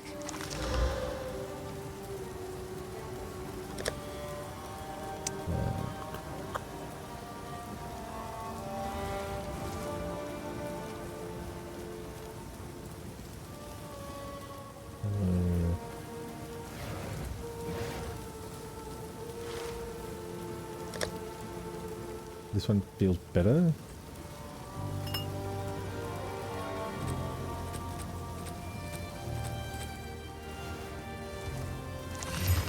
Nice. That I should D bloody whatever. I will treasure it.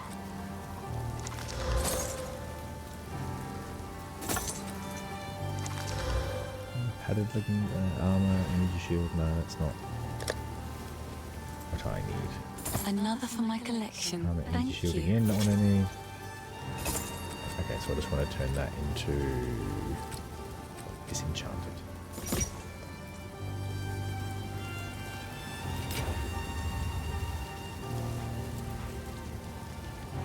Right, that should. So I think I just want to sell that, right? Sorry, I was just...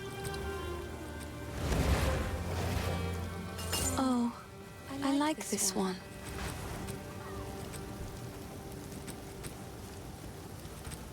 Goodbye. Okay. Back we go.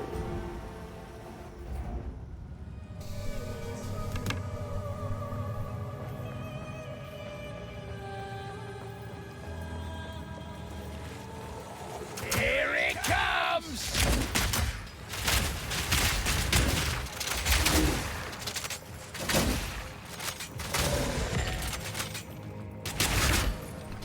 Bag of bones!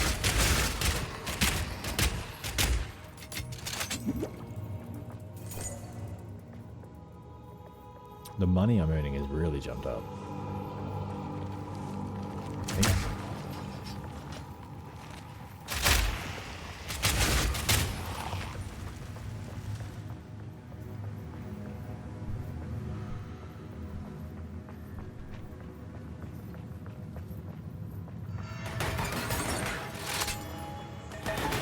Recognize is fun.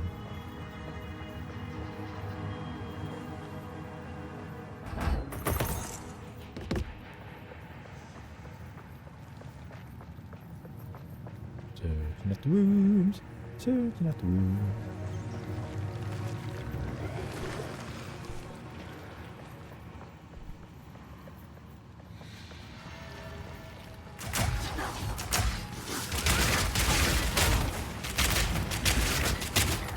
That didn't kill everyone. Yeesh.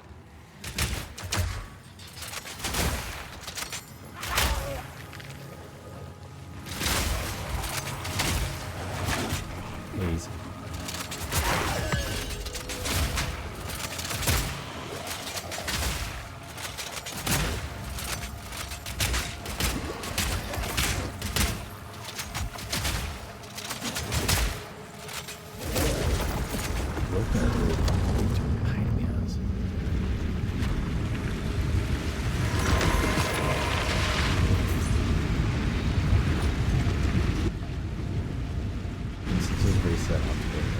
Sheesh, bit of a dump, ain't it? Ooh, point 6. We can come back to here now.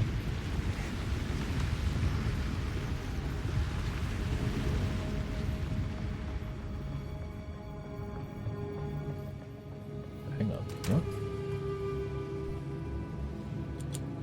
I don't know what this is. I'm gonna touch it anyway. Yeah. Kind of what I was thinking.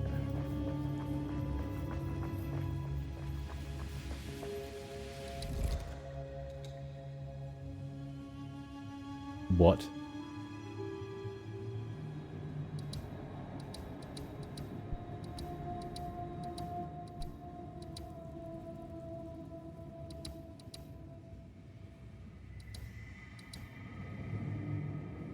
Commander's chamber.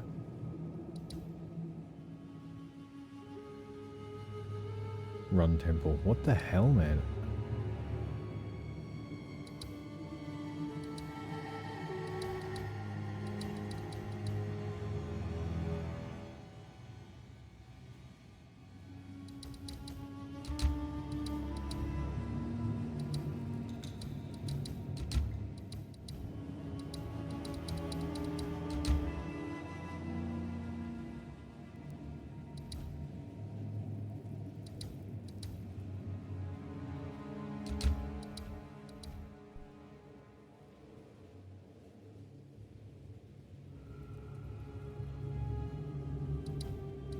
Okay, I'll do that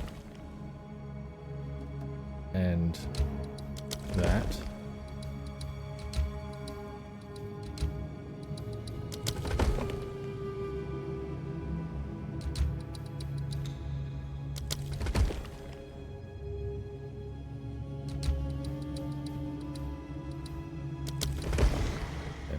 That actually made sense.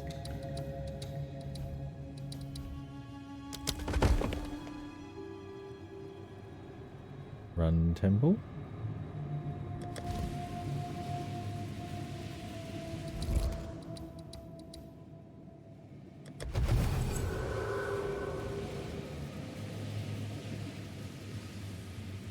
Wait, what? Failed to open incursion temple. Temple has already been opened. Please use instance management to create a new instance of the Bell Ruins and try again. Ah. Right. This isn't good.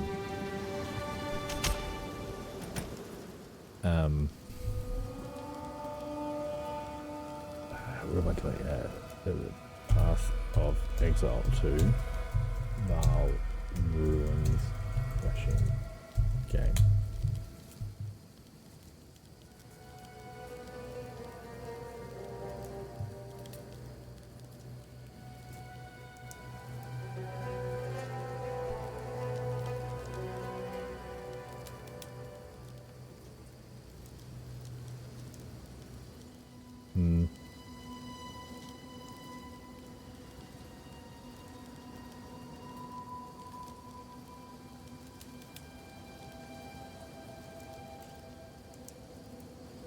For me, it's like, hang on, let's see what the bartender was. It's, the game did do weird stuff, to be honest. But that was, it did weird stuff, kicked me out, did weird stuff again, so I don't think they're connected. Let's just see what we're actually looking at.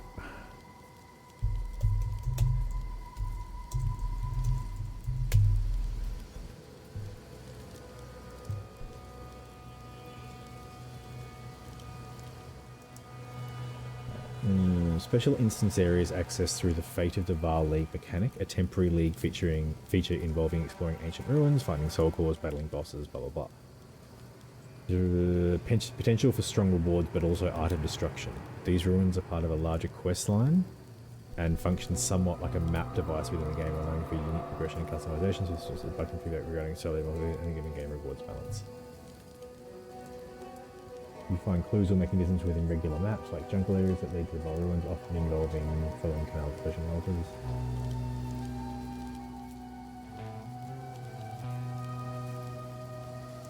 Find ruins. Okay, I think I just want to go back in and get the waypoint and jump back out again.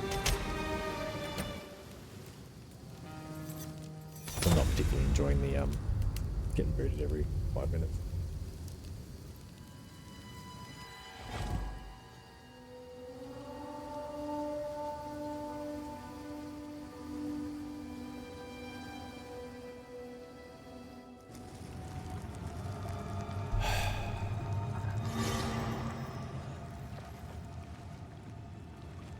The particular problem I'm having is this is causing all the monsters to respawn. Bag of bones!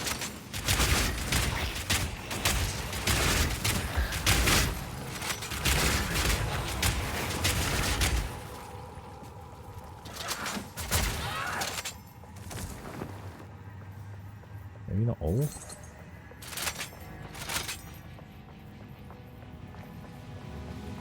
And now it's locked.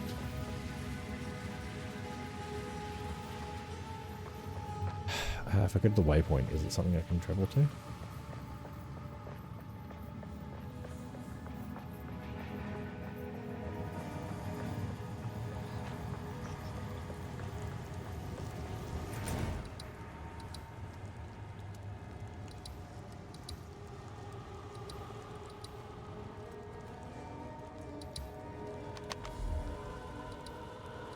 Ogrim Village and Farmlands, Tomb of the Consort, blah blah blah.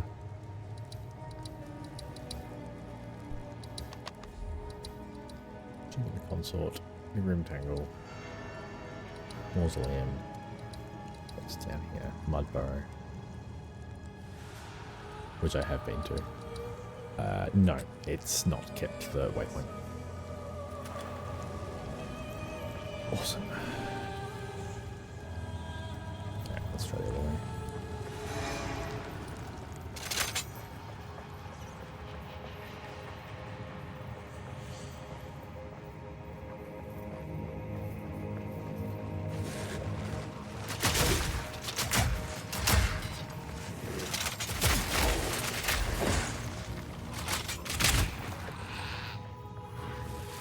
Very glad I upgraded that weapon.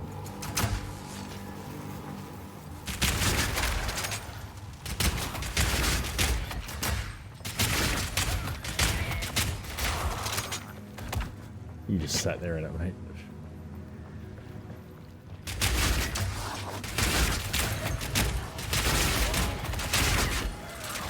Whoa.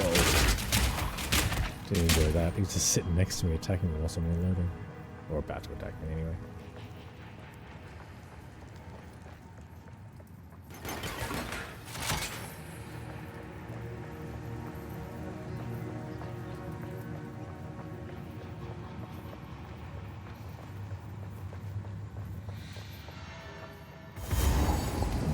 Find.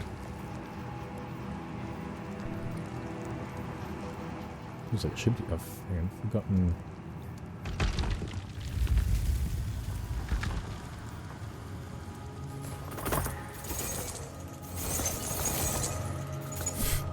Okay.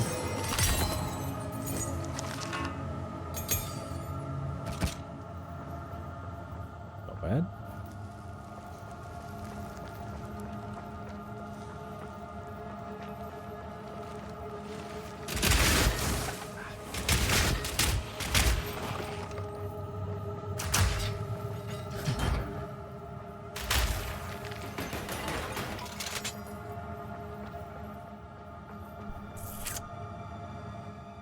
I've got ads coming up, so I'm just going to jump to a break and be right back in a few minutes.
I almost forgot to put the screen back then.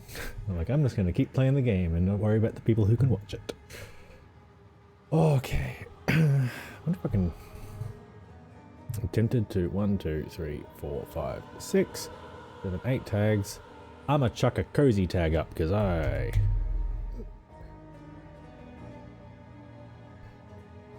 Done.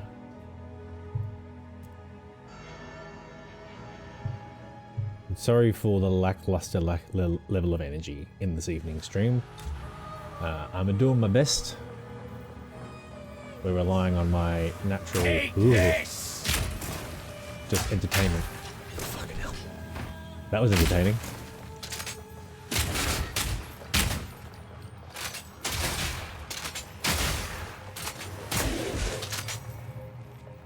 Bag of bones.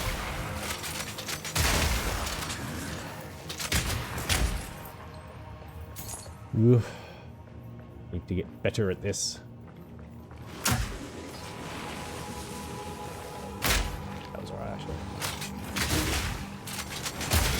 Shit. That's a lot of firepower coming through at once.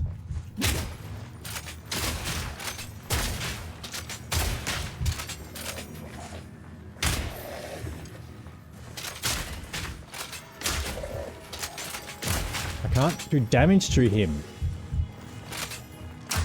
Fucking hell, at him, please. What the fuck is going on?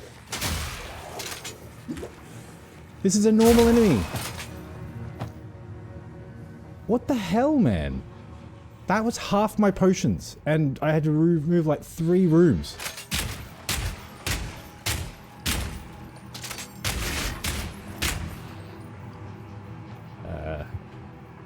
The game did update yesterday, I think. I wonder if it's feeling way buggier than it was when I was playing on Sunday. Fucking hell, what the fuck is that?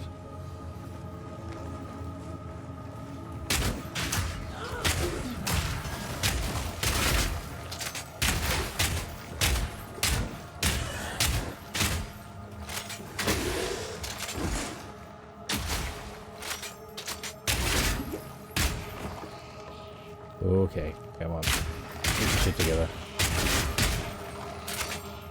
No room. Really? Okay, well, to the town we go. My favorite.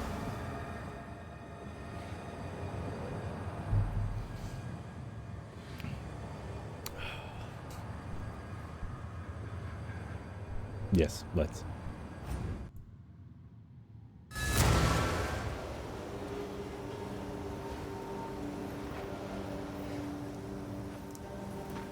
Just curious what the proclamation was. Yes, I like to hold on to bits and pieces. And Any that catch interesting. your eye?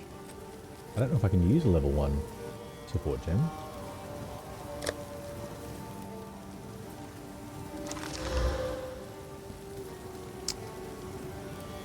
Yep, whipping that.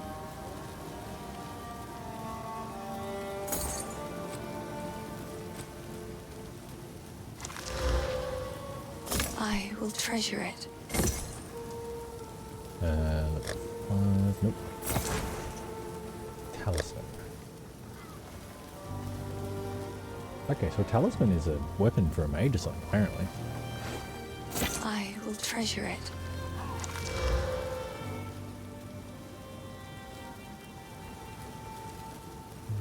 Why am I even bothering to read it? Oh, hang on. Another rare one.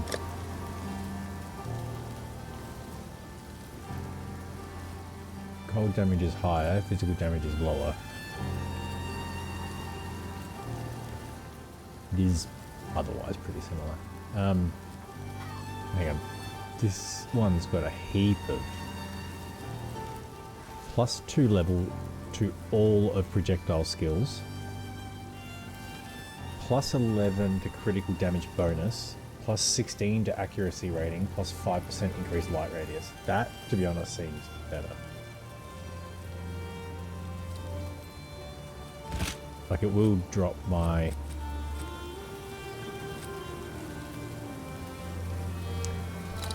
Oh,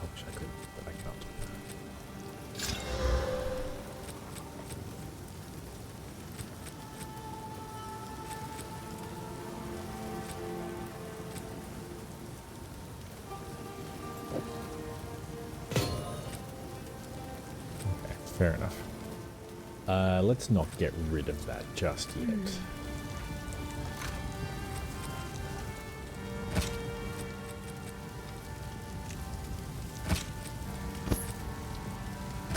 I get why you wanted to do that, but yeah, let's rare stuff only maybe. Sorry, I was just... Drifting off. Oh, I like this one. It's a healthy amount of money now. If you can. Care to take a look at my humble wares? You can chat to me. I was the first to notice the Mad Count's fist closing around this land. He kept rounding up people like me for reasons that smelt like wolf droppings. I'm a bit of a slippery fish though, so I dodged his nets. Then his mercenaries started coming for people I actually liked, and that's when I knew something was up. The village folk kept defending his actions. I don't know why they couldn't see it. Maybe they didn't want to see it. The writing in this Una? game's quite good, Yeah. I think. Yeah, I know her. I was, elsewhere when the Count tried to arrest her family, but I certainly heard about it. Right. It's just a coincidence we both ended up here. Don't get the wrong idea. I didn't follow her or anything like that. Bum. Yeah, that. It Okay. would be The mic? unheard of for a Need a clan bit more girl game. and an outcast to... Well, whatever you're thinking, don't. That's where I stand on it. You gotta be grounded in the real world. Don't get hung up on things that can never be. It'll just break your heart. Interesting. He's the guy with the random. Yeah, cool. So, I don't know if it's going to work. Because I'm missing...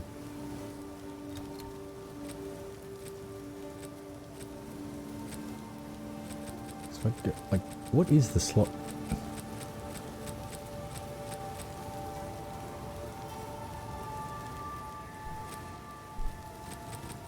I mean, the way to compare, because if I compare to...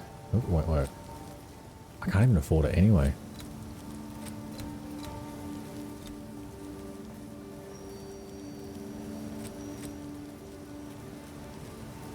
Armor and evasion, that's me.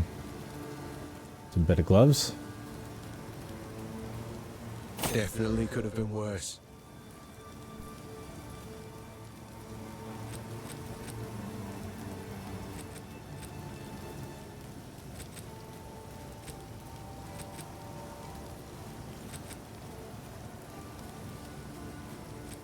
Just evasion might work for me as well. I mean, it would work, obviously.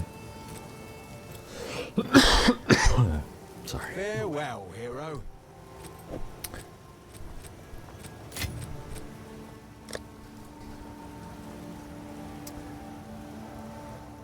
Right, so the...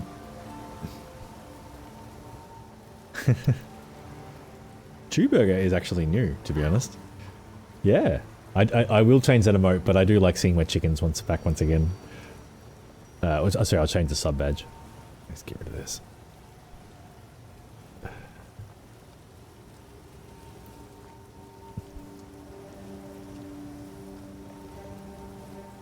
Newbie?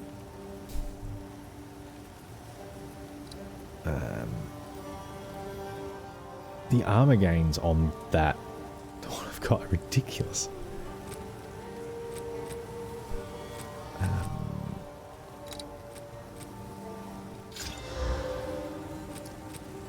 That's better than nothing.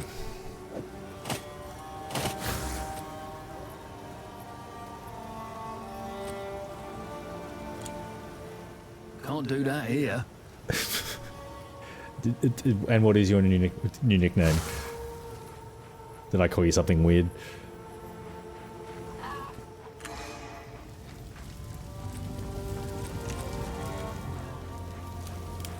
Hello.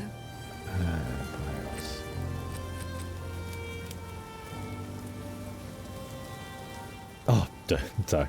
I am exhausted. My will apologies. treasure it. Yes, Hugh Burger. It's more so with a name like Hugh Burger, a lot of people suggest nicknames or variations on it. So when someone's like, "Oh, huge bugger" or whatever, I'm like, "Yes, I haven't come across that before." Nice, good work. That's over a week's worth of streams. Bye.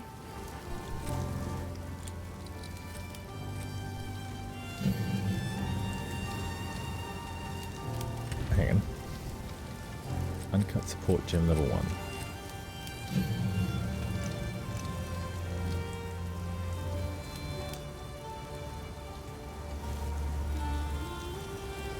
Yeah, I kind of be wanting that for a while.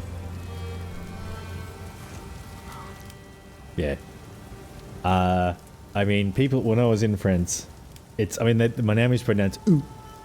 So, because they don't pronounce anything but, normally they don't pronounce vowels, whereas with my name it's only the vowel. Like if you want to go on a trip, look up what the, hang on, I'll do it for you. We're going to translate. I'm typing in English to French, and I'm typing in the word bird. Okay, this is the word for bird, how it's spelt. And if this works, I'll just get it to pronounce it. Oiseau. I don't know if you heard that. Oiseau. It's pronounced oiseau. Like, kind of, if you want to break it, it's like oiseau. If you want to do it in a really strong Australian accent. Yeah, so it's... that is a word made up entirely of vowels, which is against the rules. And also, it's not... oiseau is not what's there. Welcome to French.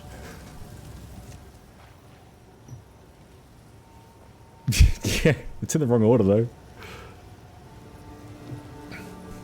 It's kind of there. Oiseau. But yeah, just fucking try. Meanwhile, Germans just like pronounce every letter with gusto.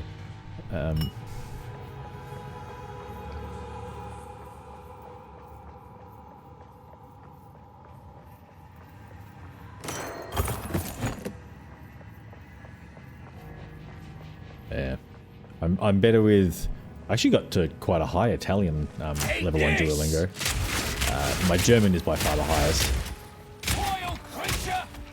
And I've barely done French. Done a bit of Japanese as well.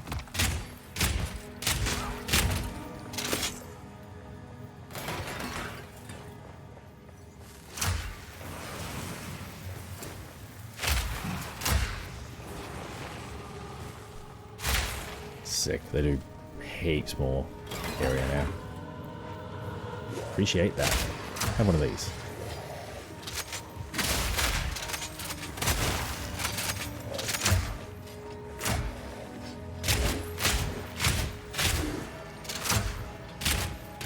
Fuck.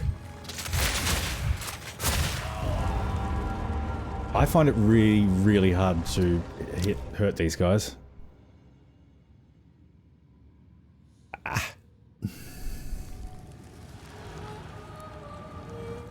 Nice. And is the stream like of the restaurant or just happens to own one? Yeah, I mean it's the worst thing about Japanese and Duolingo is the stupid language challenges it makes you do.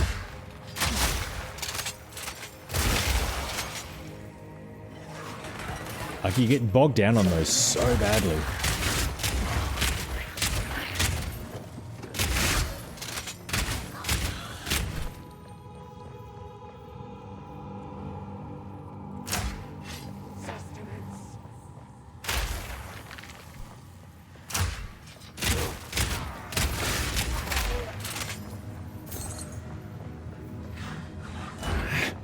Again, man.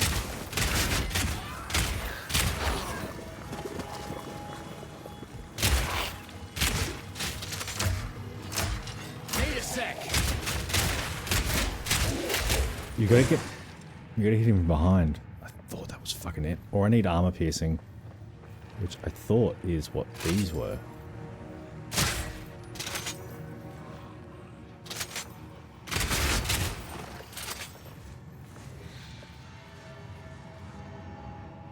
Oh, happy.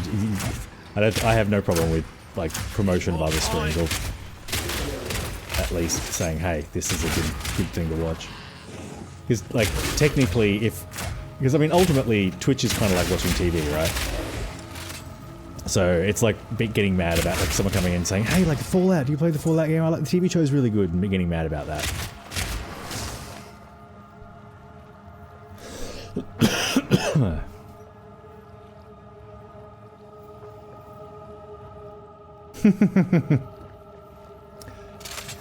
It was New Zealand.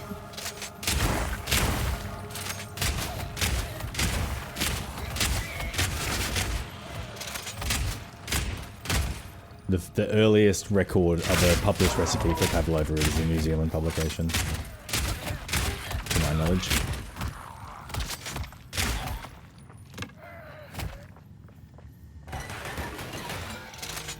Opening those things is so much fun.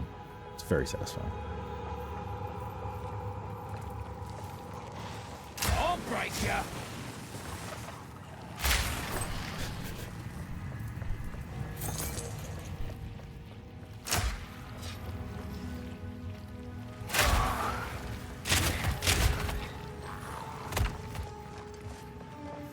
That's like my favorite move. Just pop a grenade and hide. For a sec.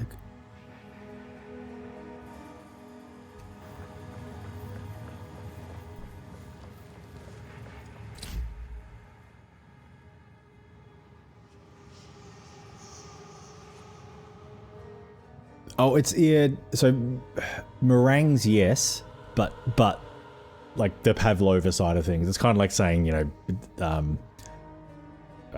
I was going to say cake and sponge cake, but it's not quite the same analogy.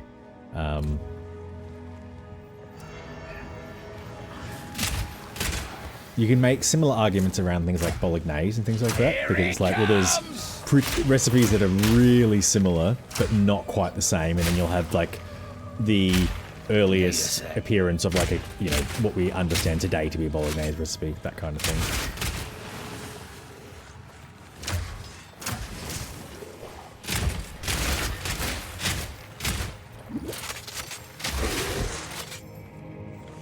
His shield was off that thing? Oh, stop getting me. But yeah, I would agree with you that the French would have had meringues done far earlier. Not far earlier, but okay, earlier.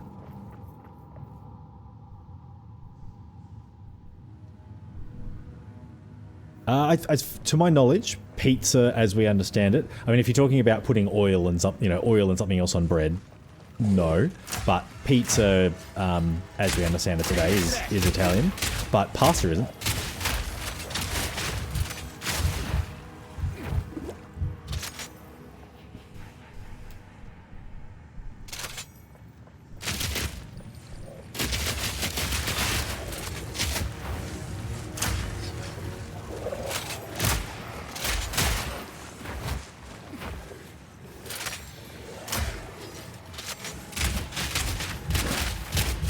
Stop! Ugh. Hang on.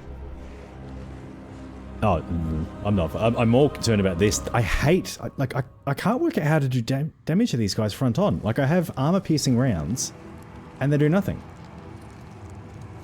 Like, I keep walking straight into them and dying. It's fucking annoying. Alright, there's one here. And he's fucking... Oi, piss off.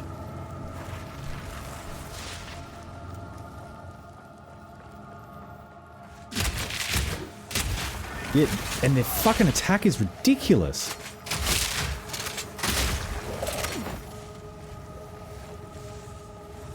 Piss off! I don't want to fucking have to fight you as well. Piss off!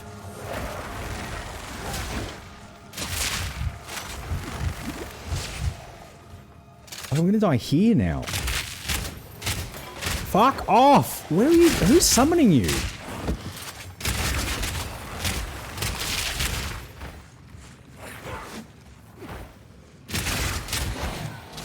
Fuck. High shot.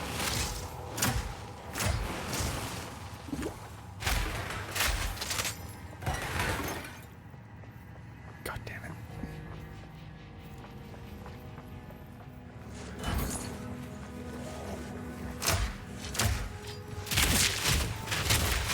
What the fuck? Why am I having to deal with the... These guys really suck. Yeah. It's like, I can't damage him. Maybe I have to dodge roll through him instead of away. And try and just do a heap of damage from behind. Because this is fucked. Like... I can mow everything else, and the second I get any one of those guys, I'm in like immediate, immense trouble. Like all of my current like strategies and sort of strats and rotations do nothing. Yeah, exactly.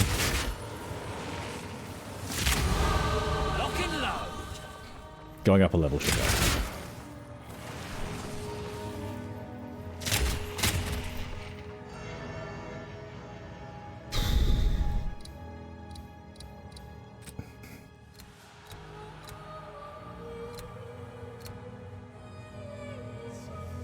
Seems prudent.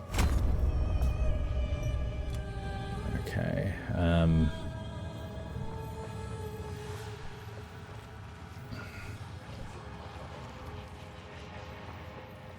Vile creature!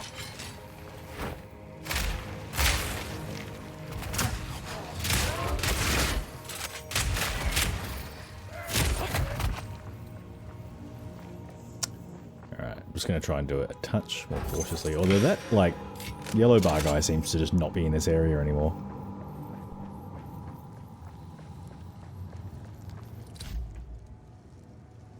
I did find that quite funny. Also, did you raid, like, were you there for the raid of that channel? Because that was entertaining. I definitely picked good.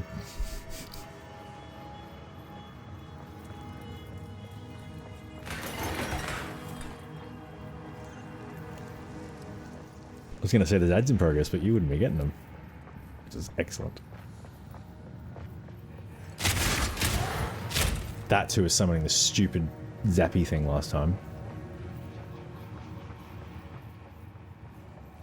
It's weird, I seem to get a certain amount of progress that sticks. Fire in the hole!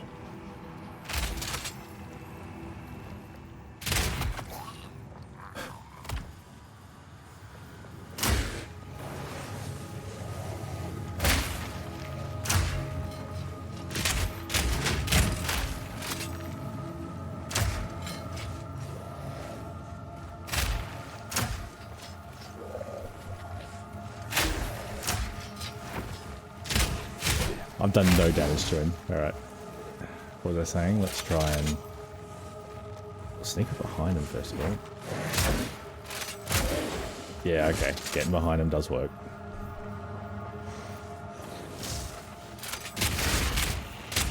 Those things can really cause problems as well.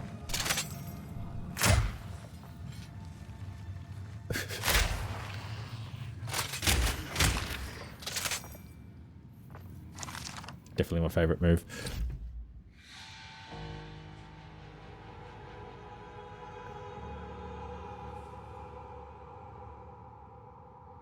Yeah, I like the because I rated with 4, which so I mean if anyone with 4, 20, 4, 8, 12, whatever would happy to have 4 more people. I always just feel it's better to raid someone smaller, but I'll give you I maybe didn't pick particularly well. It was just funny because they didn't notice the raid for ages, and then when they did, they didn't react particularly excited or happy to or welcoming or whatever. And then they're like, "Holy shit! Trump's invaded Venezuela," which would have been true, or it was true. And then their stream disconnected. Yeah, that's what I mean. Like it's, yeah, I guess you're right. What I'll do next time, because I already had the Twitch channel open for Path of Exile 2, so I could see who was there, and I just sorted it by low viewers, went to like a couple, chose that. Also wanted someone with a camera and a female, or woman if possible. But, so when I opened up the raid channel thing, it comes up with heaps of suggestions, and I kind of overrid it by searching for their name directly. I might just follow what it suggests and see if it, because it was coming up with, I think it was suggesting people with hundreds of views, which is a bit biased.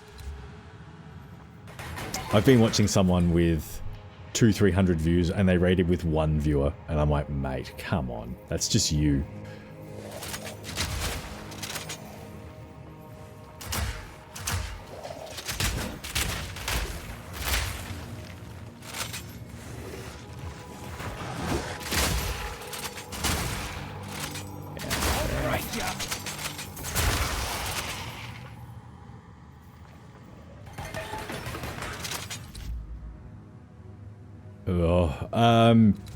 If he tried to do it to like the UK or Australia or anything, there'd be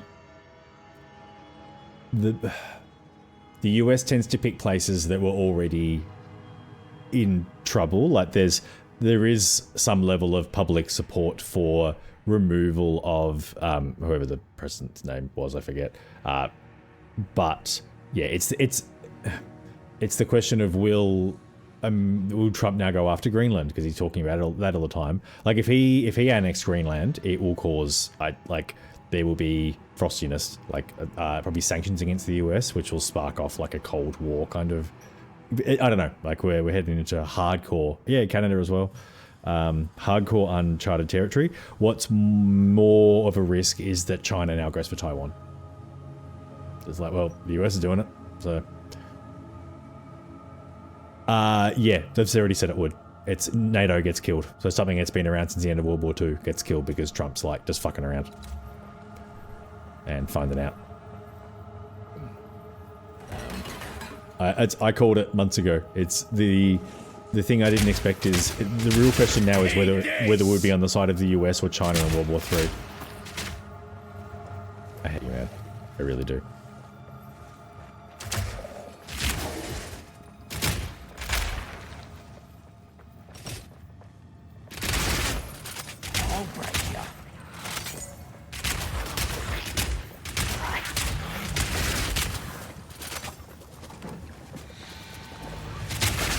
Nope. That's a whole corridor note. Yeah. Hold this. Fuck you.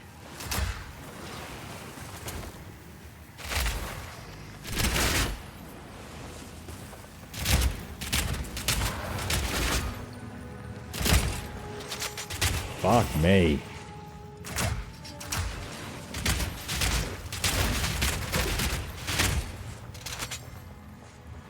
Fuck.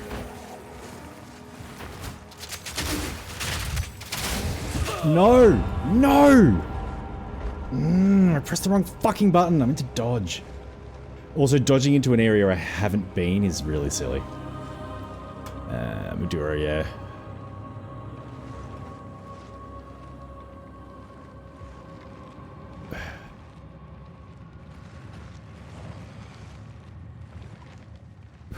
You know more about this than I do. Oh god. And it seems to respawn all of these fuckers that I don't like. Yeah.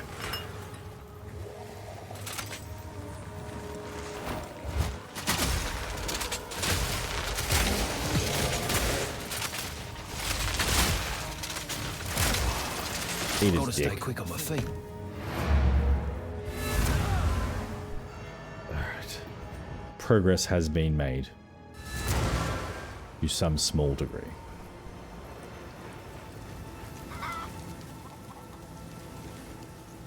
Invite the party. Not what I was wanting to do, but... Sorry, I was just... Just what, mate?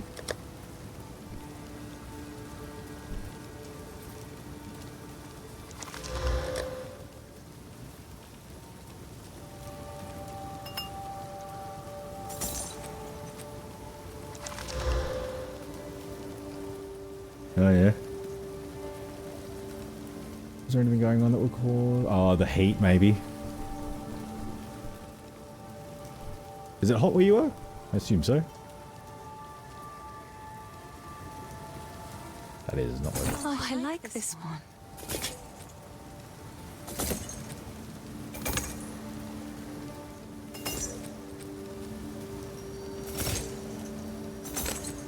Yeah. Like I left work at 4, so I could get home and go, you know, still need to do all the stuff before I start streaming. And it was so hot. Like, it's the hottest part of the day. Like, just spending 5 minutes at the bus stop killed me.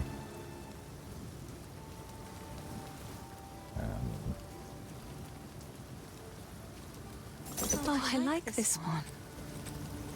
Alright, we can now return and collect the rest of the shit. Oh, Jesus, man. Yeah, it can end up being hotter inside than outside sometimes. Like, so there's no opportunity for relief other than, like, the shower and shit. Oops. Fire in the hole!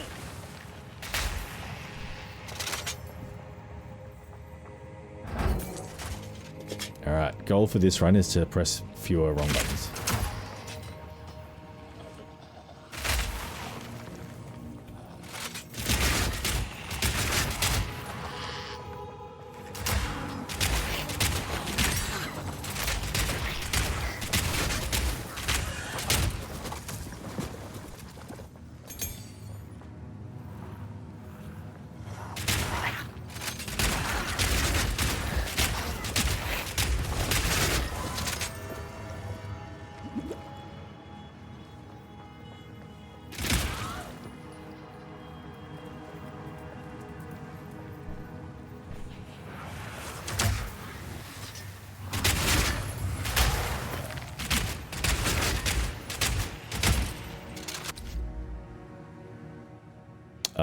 Yeah, it's like when you go to fucking Europe, there's no air conditioning. Oh, it's starting to show up now in places. Like they're putting in refrigerated air conditioning for obvious reasons. But yeah, like throughout Germany, there's just a radiator that you can switch to cold that does nothing.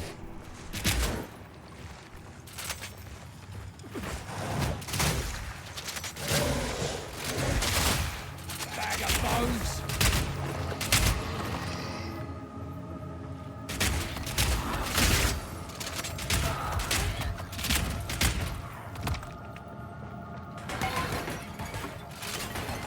Still my favorite part. It's dangerous, man.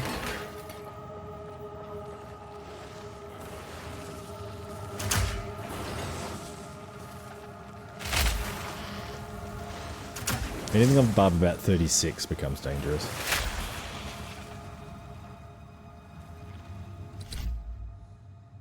Yeah.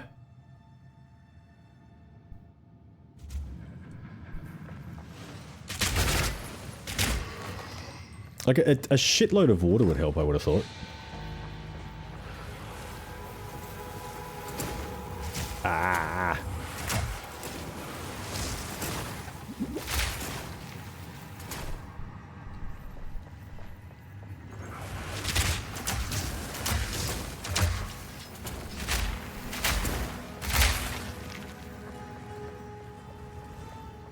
Holy crap, I got rid of him. Jesus.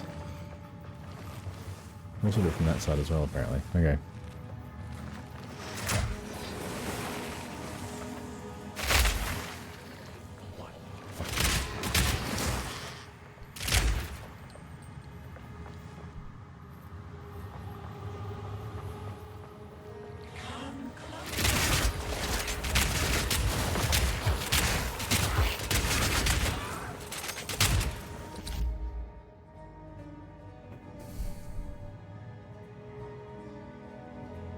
Yeah. It could work.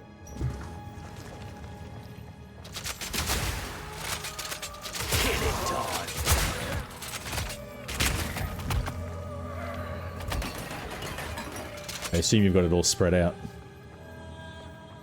The seeding of one doesn't result in seeding of another.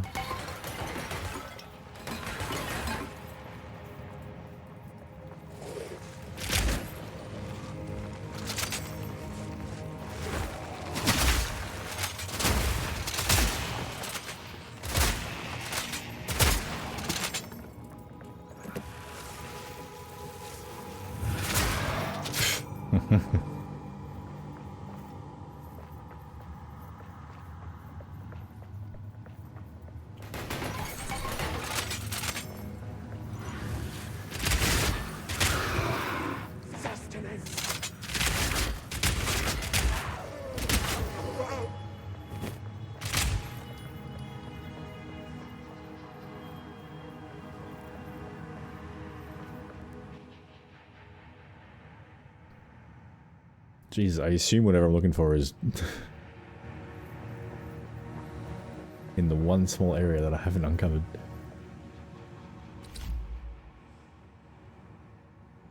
Jesus.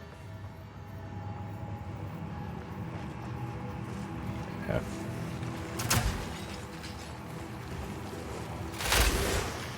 Nice.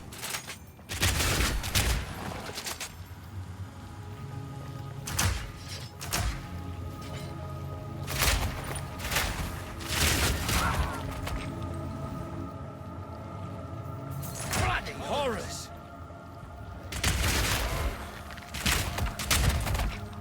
Nice. Nice.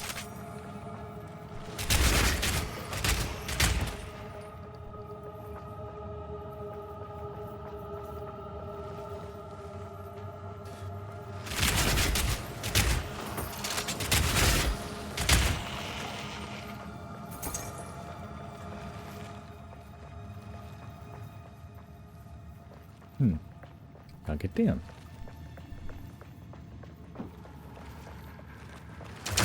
Eat this! Yeah, indeed.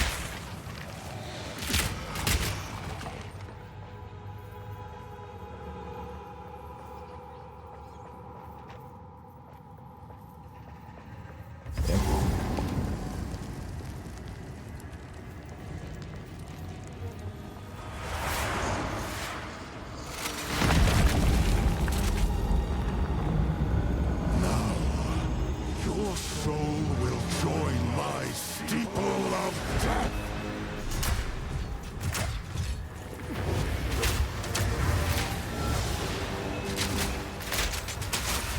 The spirit's done.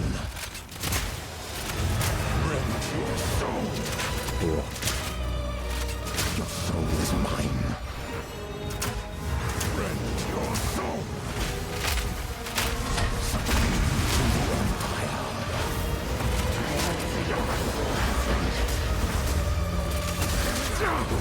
Need more money. Your meaningless life ends now.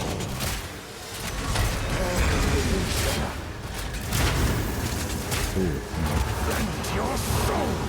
What are all the things that are kind of dragged towards him? These spirits are mine. Out of money! Succumb to the Empire.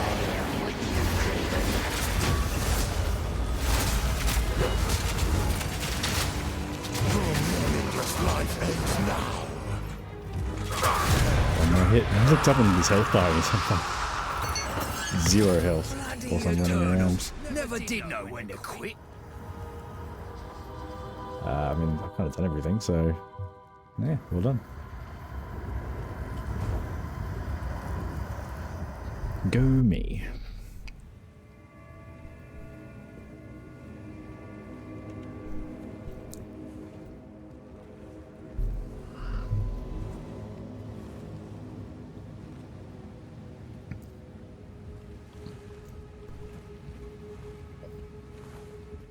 Yikes.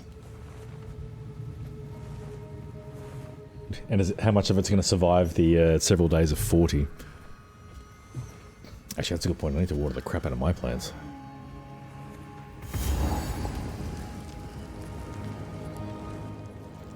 Bloody horrors!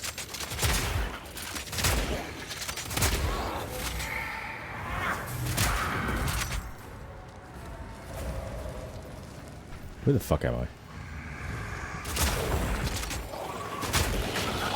Shit.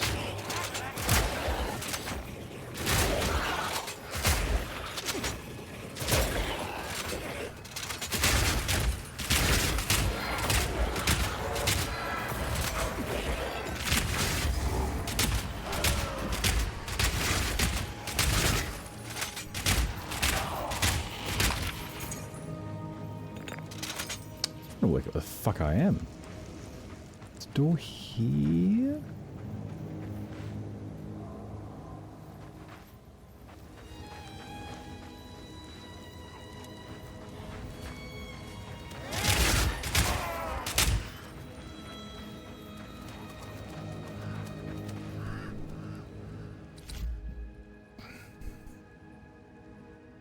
Yeah, fair enough. Yeah, I mean, it's and leafy greens grow back pretty quick, so. Just sucks because you have all this, like, healthy... Well, I mean, in theory, you can take all the ready-to-eat stuff, but... it makes them very unhappy for a bit.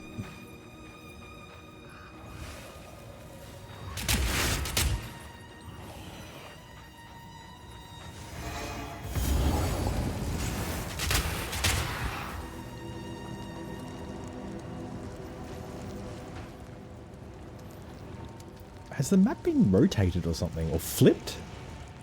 He was on that side. And the door was on this side. I am so fucking confused. You found the Praetor! By the first ones! I can't quite believe it! There's no time to waste. We must get through the gate. Find the Praetor's It's down to wish. 30 here, at least. Find the other key.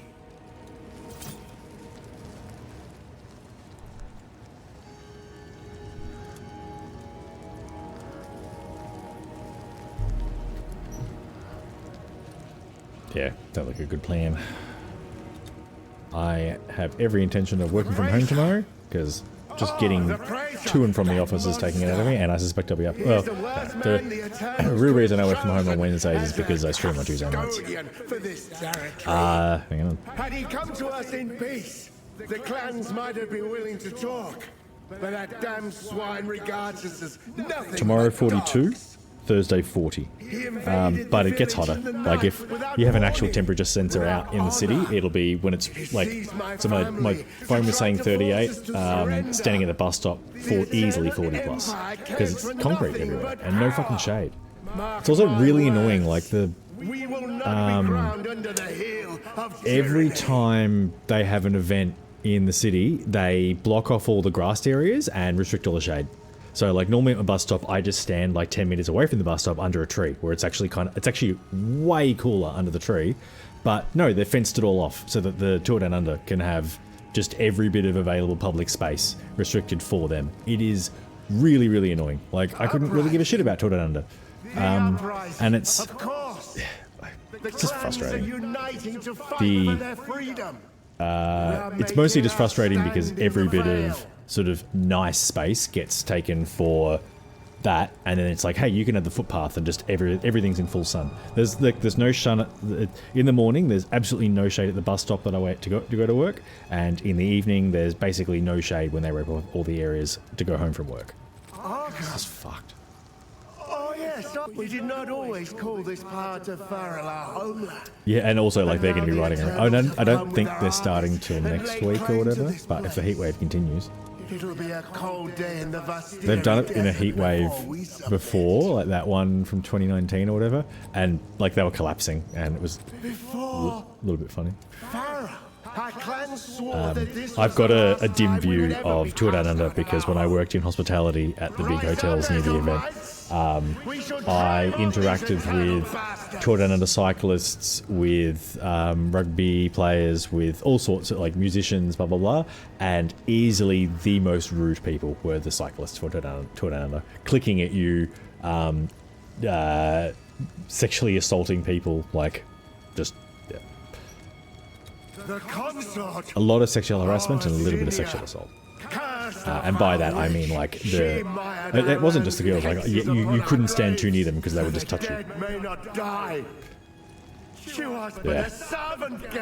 Rugby sevens, however, hilarious. Poisoned his first wife, aspired to replace her. She succeeded, and Draven, he was not dismayed by the darkness in her, he embraced it. And together, they conspired in their vile ambition. Just like, you know, slapping you in the ass as you'd walk off, but the girls were getting it worse. Like the girls, I think one of the girls got pulled into a lap. That kind of stuff. Like she's walking around picking up menus and clearing glasses, and then one of the guys like, come here, sweetheart. And it's like, you know, piss off. And management don't really support you in that kind of... This would have been like 2008, something like that. But, you know, you weren't allowed to whinge about it. Alright, I know roughly where the other one was.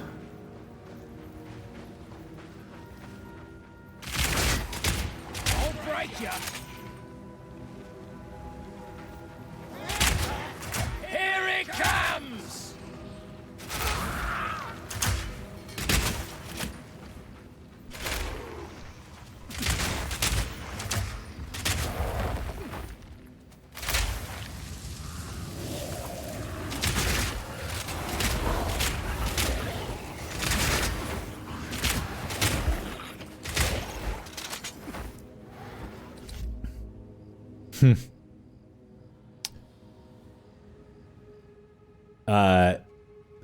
Think biggest, think most well-known hotel chain in the world.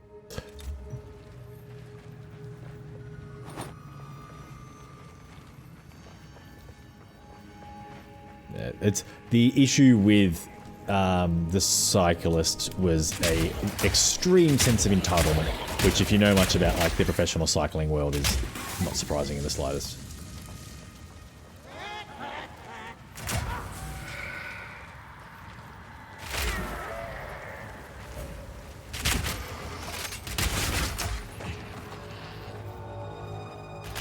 Not quite. Starts with a H and ends with an Ilton.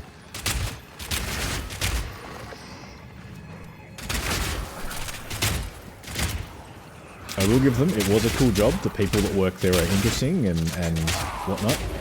But it is a place that cares more about its guests than its staff. It's against about certain guests. Doesn't give a fuck about a lot of them.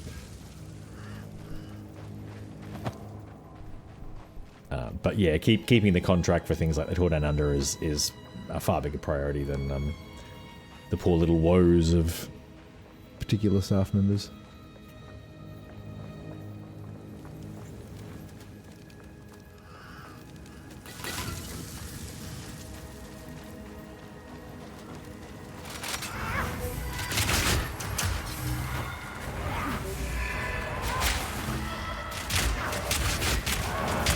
I forgot I can shoot them over that, like, infrastructure. Obstacles.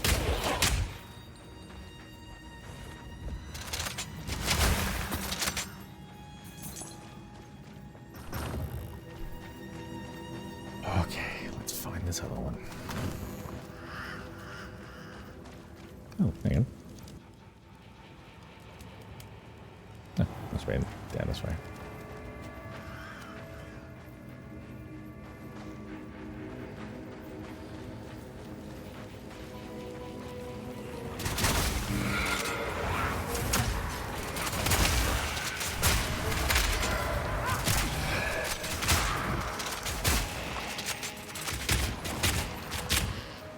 Might as well grab this.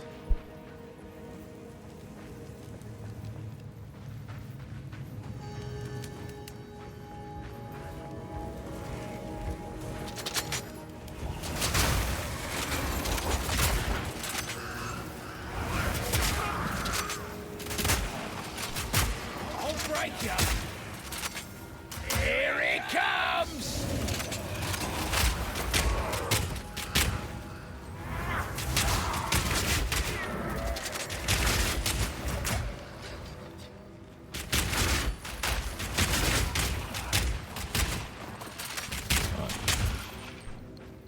Where is this? Whoop, shit.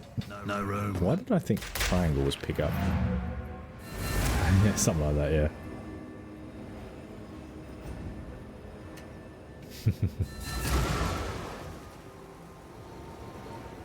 Hospitality is always short-staffed, mate. Yes.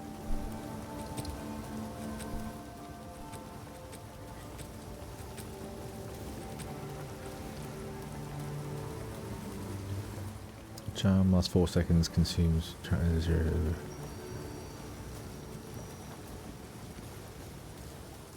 Huh. Huh.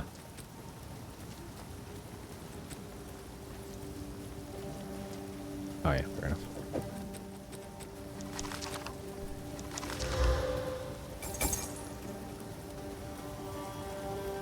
Actually, towards the end of my hospitality career, I was working as a like duty manager, like shift supervisor in a cafe. So like I would rock up and take over from either the manager or someone who'd been covering from the manager, like and close for the evening, or I'd open on the weekend to be the one in charge. Like I was the one in charge of the cafe, but I'd report back to him. Like had a manager who actually ran the whole show, and the happiest shifts I ever had was when a dishy would call in sick, because I'd do it. Like, well, you don't really, like, unless it's flat out busy, you don't really need me, and I'll go and wash dishes for 3 hours. It's enjoyable, and because I'm much more of a quality over quantity kind of person, I would take forever with the dishes. It would annoy the crap out of the chefs.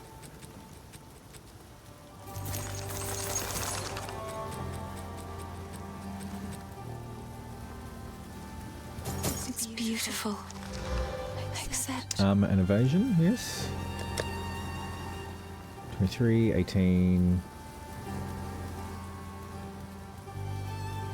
This is arguably better.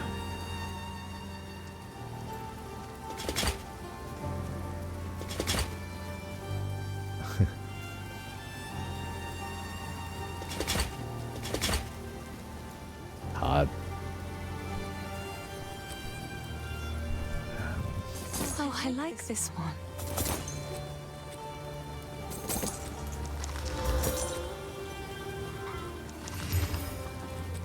Actually, I think I don't need to identify those things. This one's worthless, which is why I'm selling it. It's beautiful.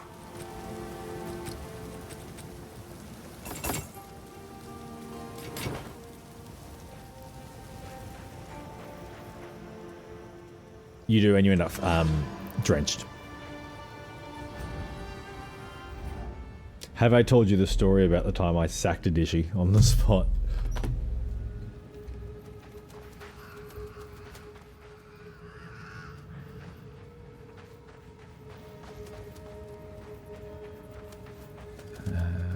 Yeah, I'm looking for... Hang on, let's get my up for a sec. If that thing's there, I think it's further this way. Right, so I was duty manager at a pub, like front bar, restaurant, gaming room kind of pub. So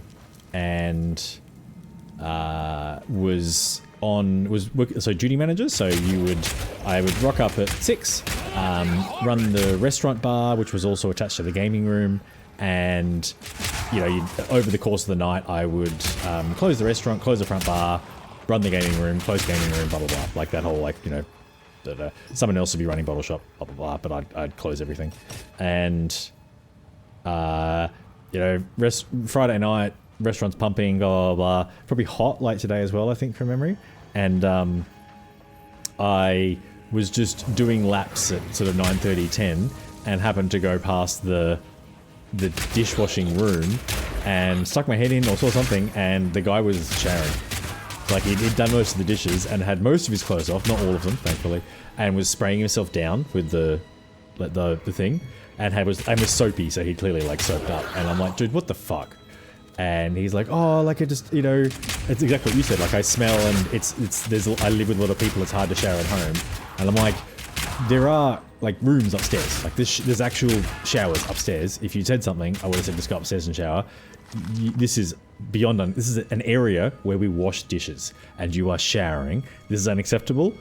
You're finished. Like you're done. And when I spoke to the manager the next day and said like, hey, I sacked someone, he's like, what? And told me what it is. He's like, yep, nope, that's a sacking. It's a big food safety issue.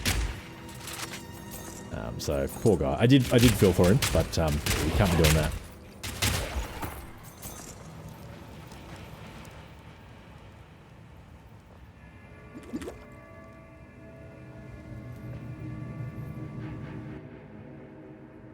Game paused. Let's see what's inside.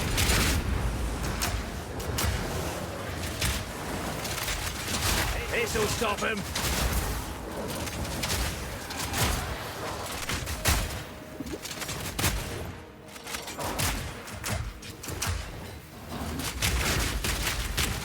That should be enough.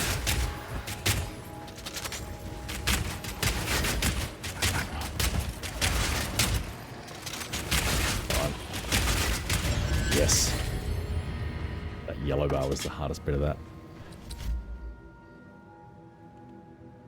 Yeah, I mean, I didn't even think about it. Like, I walked in and it was like, dude, nah. Like, I think I found it quite funny at the time. I was trying not to laugh.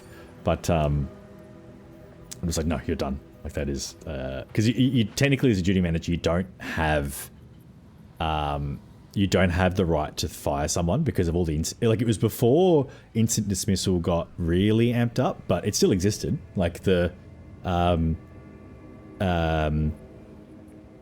but I don't think I said he was fired. I think I said you're done, go home, and then I think it was kind of like, hey, I think this. I remember I did tell him he was fired.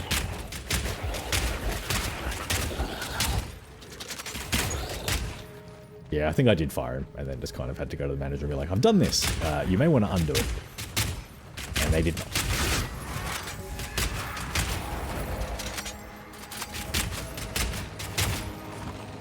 Checkpoint is here, which suggests that this is right here. Well, I can... Yeah. It was someone who was on a student visa. So... It is a problem that I've encountered in multiple industries. So, what's happening with a lot but not all of the big engineering companies, please to say not mine, is that, so in big companies that are international, support services get offshored. So think IT, accounting, blah, blah, blah. Now, I won't talk about my company, but for previous companies that I've worked for, look, ultimately, if you're a company that is global, having accounting and IT spread out over the world or located in certain areas is fine, as long as they're good at what they do, right? Like, if you've got IT that actually understands the systems that you use and can help you with them, no worries. If they're... my encounters with all of IT systems is me basically saying, here's what needs to happen, I can do it, I just need your admin password. And then basically convincing them to do that, because it's not what they're supposed to do.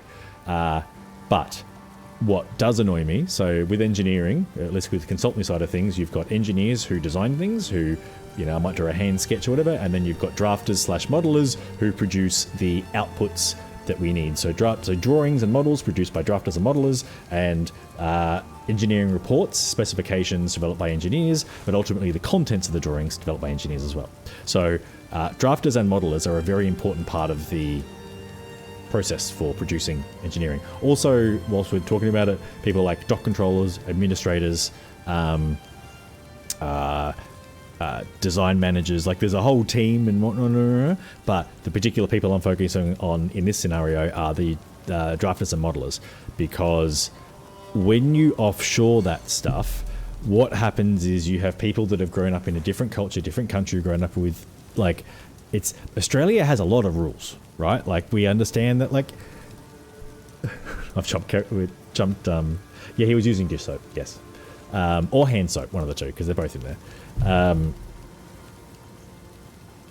Engineering, yeah. So when you offshore drafting, you end up with, like, cultural issues in terms of, like, hey, so this project's really stringent, like, we have to follow this exact kind of file structure and this exact way of naming things and this exact way of, like, setting up XREFs, the way you bring in stuff to drawings for your model, blah, blah, blah, complicated stuff. But anyway, and in some countries, like, if it's kind of frowned upon to ask questions. So you just kind of, like, figure out a workaround, just figure it out on your own. It's like, well, then, no, but you're supposed to do it this way, and your workaround actually isn't allowed, and you keep hiding it. Creates problems. Yeah, that is a good example. Like, you end up with, and then so some companies even offshore their engineering. So, like, you know, me as a heading towards senior person I know what needs to be done, and I hand off some of the work to, like, grads and less experienced engineers to do a lot of the work. I'll kind of review it and then put it together, job done. And that's, like, that chunk of work is handed to me by a more senior engineer as well. That's exactly how you kind of expect. And the way some companies, not the one I'm at currently, wanted to do things is like, oh, well, what you do is you'll just send it to South Africa, and the engineers over there will do the work, and then you can review it, and I'm like, that's a horrible idea. because the engineers in South Africa have grown up with South African standards and South African ways of doing things, which means when you give them work, they're going to do it the way they know how to do it, which may not be compatible with Australia. And what I foresaw was a situation where deadlines would be missed, or like I'd be like, hey, here's what I need done. It's due on Friday. I need it by Wednesday, right? And they're like, yeah, sure. And then by Thursday, I have nothing. Or I get it Thursday night, it's due on Friday, I look at it, it's crap, so I spend all night Thursday fixing it so I can submit it on Friday. That's what I thought would happen, so I might have left the company, exactly what I did, and now talking to the people that work with it, it is exactly what happens. So, yeah, good at picking the time to get out of companies, apparently. Sorry, I was just... But yeah, it's a big old problem. Like, I have no issue with international teams working on things, but you need to play to people's strengths. Like, yeah. So, like, were the people doing maintenance qualified? Pretty much. Yeah. Another for my collection. Thank you.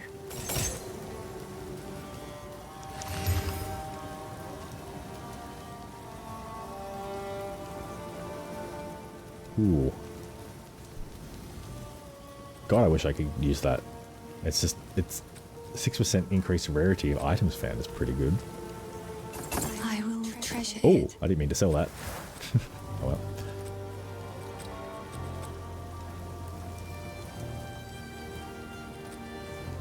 Disenchant. Yeah, disenchant. Thank you. Another 1. Excellent.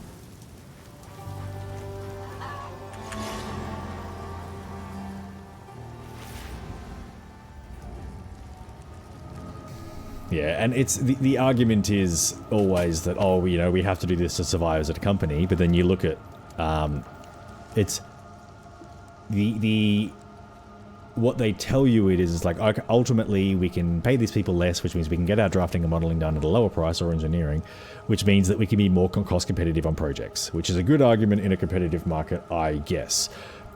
It does maybe not hold so much water when, like, 2 bullet points ago in the same presentation, they're talking about, like, oh, with interest rates being so high, we've made millions of dollars extra money that we didn't expect just in interest. Next bullet point slide. We have to work out how to cut costs. And you're like, well, right, so that's going on. Oh, I forgot what I was going to say.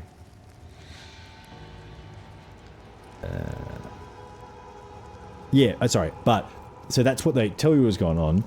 What I think it is really is them understanding that productivity in Australia hasn't increased in a long time, really. It's gone flat for like the last 10, 15 years. And the way you increase productivity is by investing in faster computers or better technology. And they don't want to do that. They just want to, you know, slap AI on everything. They don't want to do that because it costs a lot of money, and if they get it wrong, they'll lose their job. Is basically what it comes down to. You've got to be like, hey, I think this is a great way to do things, and then it's not. Although, to be honest, I've seen many executives do dumbass shit, and then there's no accountability. It's just never mentioned again.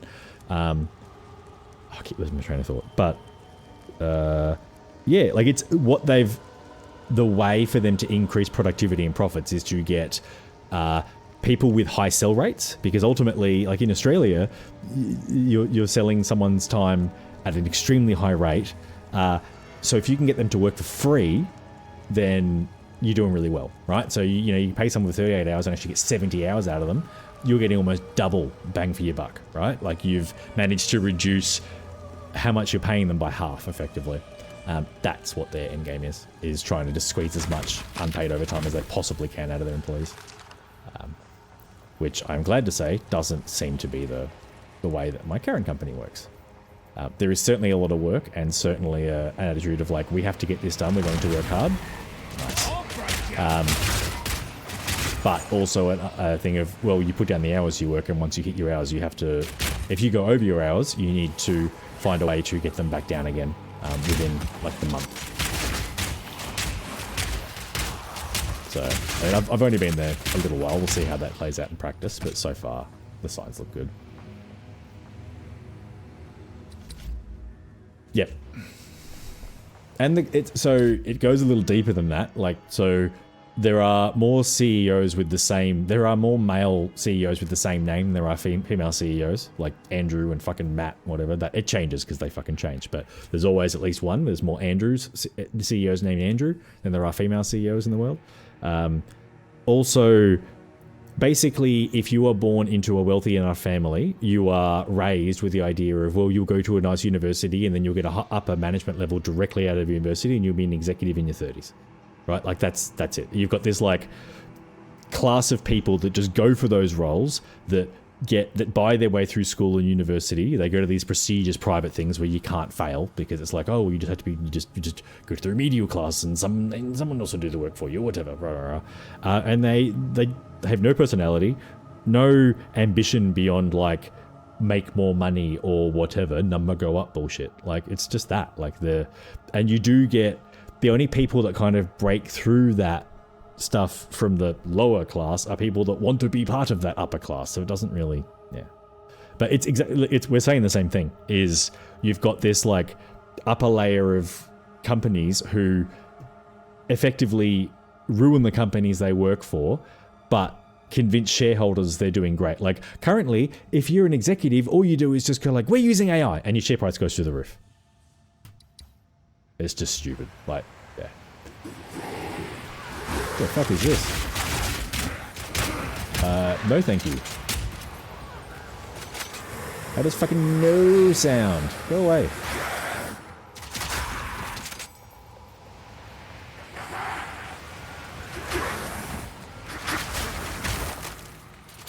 Shoot! Shot.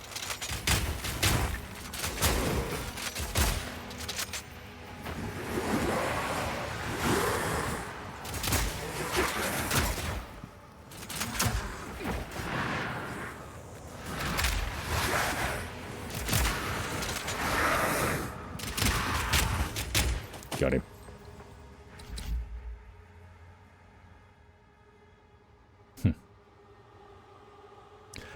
It's so the bigger problem what's going really wrong in the world with the last, like, I'll say 10 years, don't hold me to that, is there are a huge number of people with far too much money. So we'll say, like, high tens of millions, more like hundreds of millions into the billions of dollars.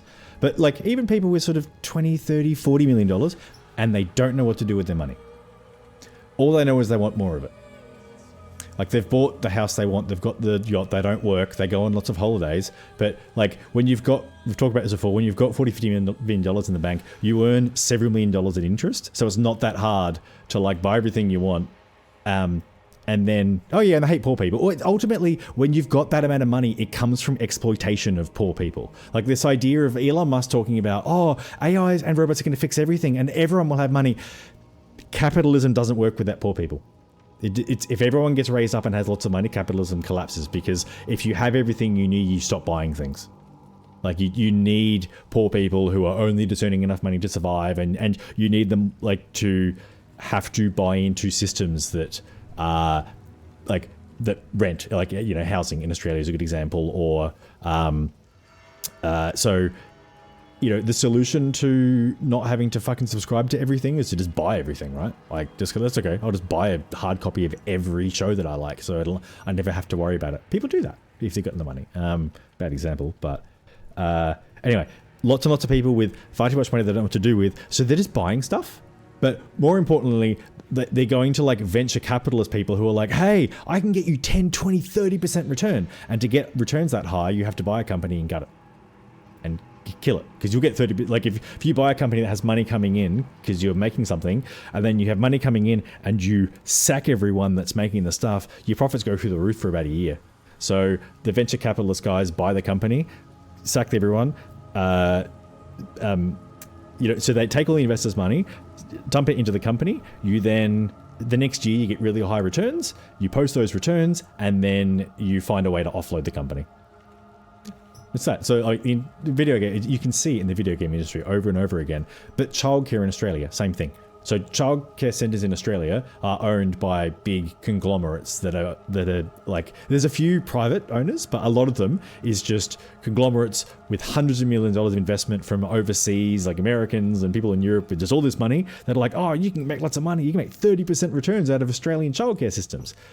And that is why there are people, we're now finding there's some dude who's raped like 90 kids or whatever the fuck it is, because they're all not meeting the safety standards, not meeting minimum staffing requirements. And if you wonder why, well, hang on, shouldn't the government be checking into this stuff? It's like, yeah, they should. And they're being paid off by, like, these conglomerates just donate money to the political parties and say, hey, don't check into childcare, please. Yep. Like, David Pocock is a good person to follow on Instagram. He can cover it off on most of this stuff. There are something like, for every one politician in the federal parliament, there's like 45 lobbyists who have free access, could just walk in, go wherever they want into Parliament House, and there's no transparency around any of it. Yeah. Australia has a real problem with being beholden to commercial interests. Oh shit. I really don't like those things.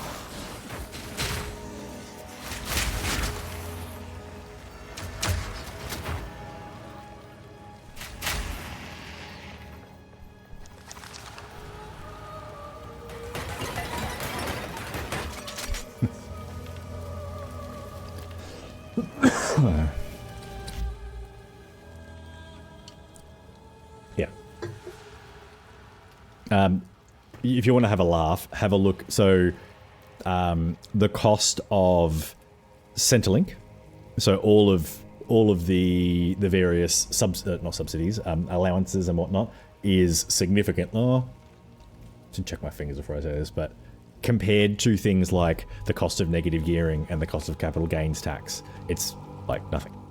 Well, not nothing, but like if you wanted to just double all of it, just cancel this stuff, and that's middle class welfare. Or again, something like it's like double figure percentages of the houses in Australia are owned by companies who are owned by shareholders, so people overseas, and then they're getting the, so we are giving them tax breaks, so they taxpayer money is paid to these companies and then goes overseas. So the government is just sending money to people overseas. That's happening, instead of paying it to like people in Australia who, when you lift them above the poverty line, go, oh, now that I can afford food and clothing and stuff, I might look at like things that I want to do to improve my life. Like, I actually really like making art, or my grandmother died of cancer, I want to go into cancer research, and then you end up with like benefits to society and shit. But no, we'll just give tax breaks to really, really rich people and hope they do nice things.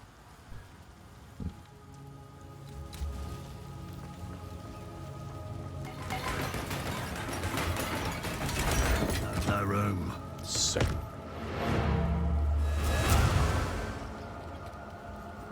So much loot.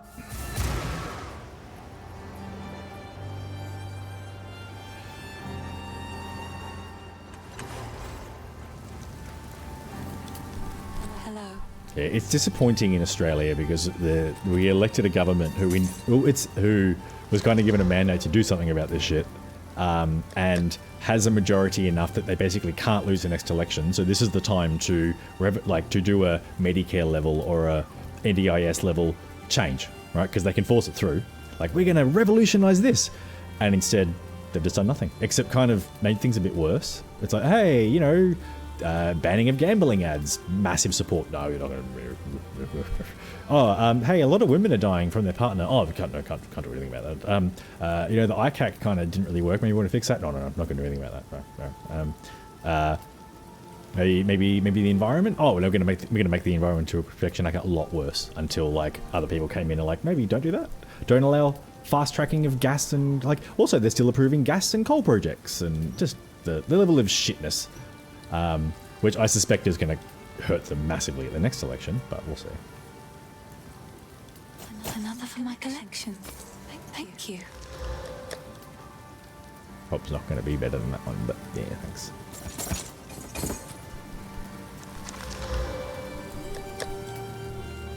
It's beautiful. I accept. Goodbye.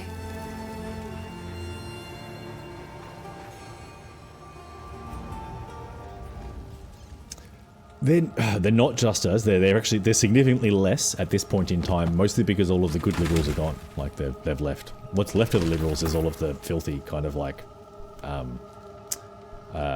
inept, slightly or more corrupt ones. Like there's a couple left that are good, but the vast majority of them are quite bad. Whereas in Labour, the majority of them are good, but the shit ones seem to hold all of the power.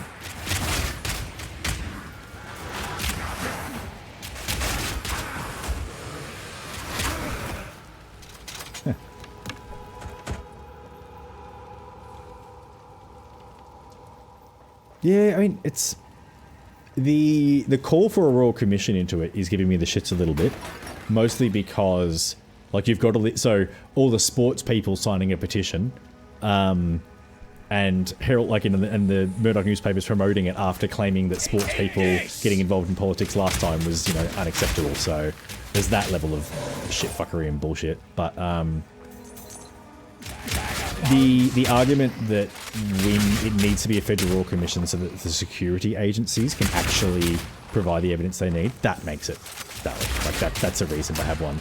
But otherwise, it's just politicising it. Like we didn't have a royal commission after the previous 3 terrorist attacks in Sydney that were under a Liberal government.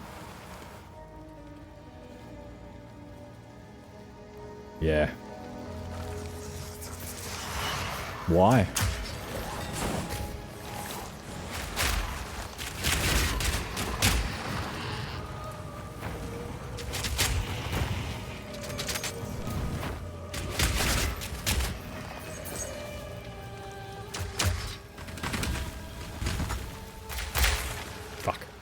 Oh, yeah, it was me.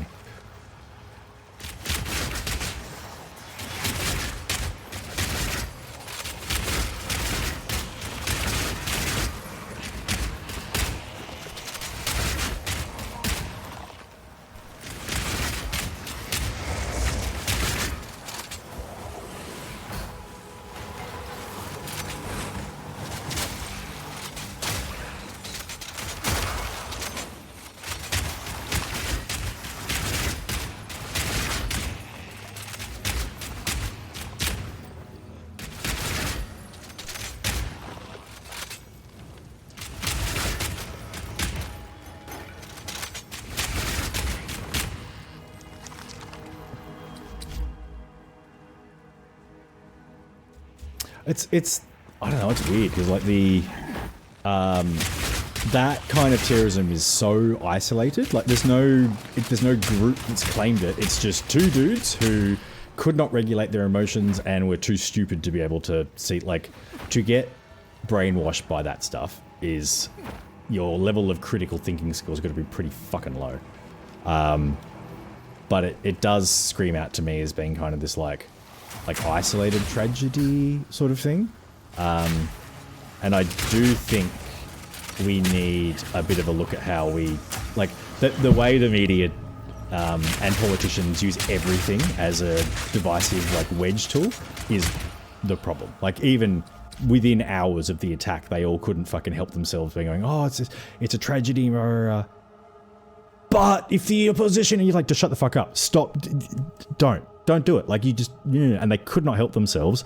And it's every time something happens, in order to generate, like for media, it's just, they want more clicks. So instead of saying this thing happened, it's madman, this commits heinous whatever. You're like, that's like, well, to be honest, like probably that's quite a bad example, but the amplification of hate is what has led to this kind of stuff, is like, and it's also what leads to people wanting to swing right wing. Fire in the hole!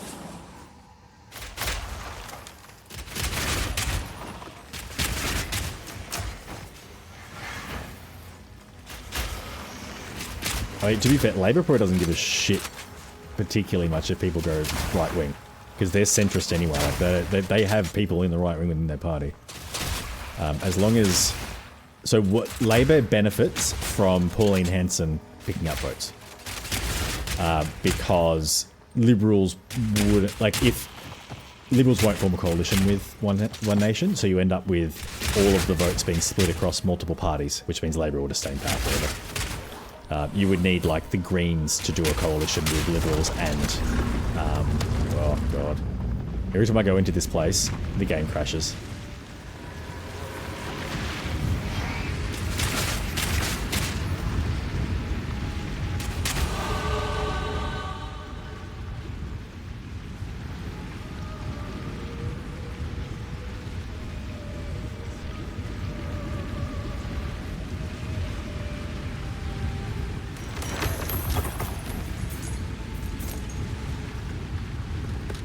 Gotta stay quick on my feet.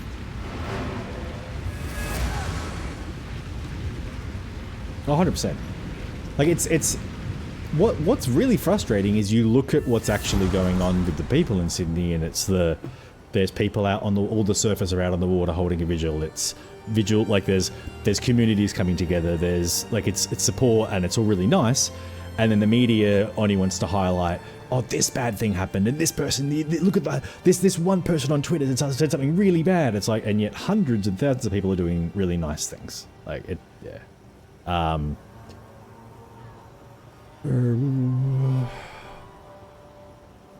Yeah, and if you look at, there's a big push overseas to claim that, like, he has been erased, and there's a claim it was like this white Australian person or blah blah blah. Like, it's been twisted, so it wasn't a Muslim who took out, like, who attacked, who tried to help.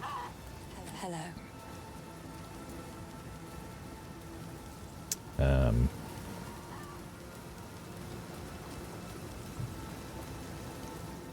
I mean, so Pauline Hanson will continue to pick up seats, and that's, to be honest, it's a good thing, because she's kind of stupid, and if you don't have Hergula, someone who's more extreme, will pick up the same seats. But it's more if you've got the Labour being the kind of best option on the left, centre, whereas on the right you've got this fragmentation between Liberals, Coalition and One Nation, it'll help Labour.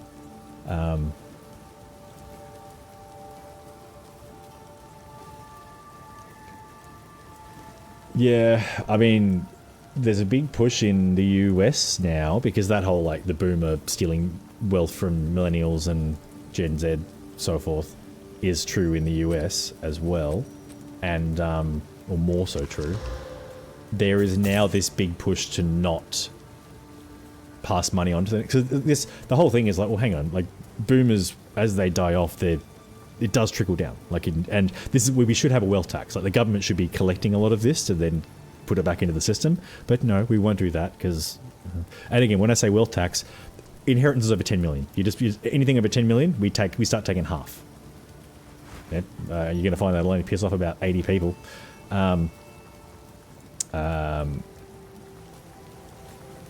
But I'm not convinced that's... I mean, it's got to go somewhere, right? Like, the house... Someone has to inherit the house, some money has to be inherited. If you don't leave a will, it does go to the government.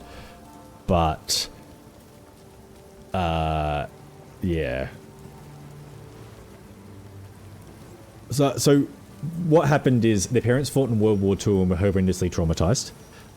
And then after World War II, when their parents were in power, their parents went, well, everything is so good now, and we treated our children so poorly, so we're going to implement all of these financial policies which will disadvantage future generations. But, you know, I suspect it was just guilt. Like, they knew they treated the children badly, so there was this kind of push to reward them, or to whatever. I think it was a belief that number would go up infinitely, right? But, or there would, you know, it's a future problem. It's probably more along the lines of, I don't give a shit if there's a problem in the future, because I'm benefiting me now, and it's someone else's problem in the future. It's a very common attitude that people tend to have.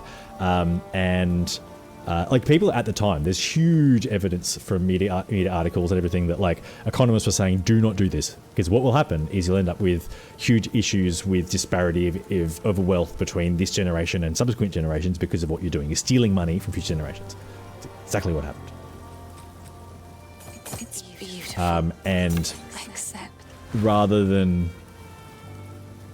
governments try and sort of correct it, they're actually mostly actively trying to make it worse. Well, not trying, but they are actively making it worse. Nice.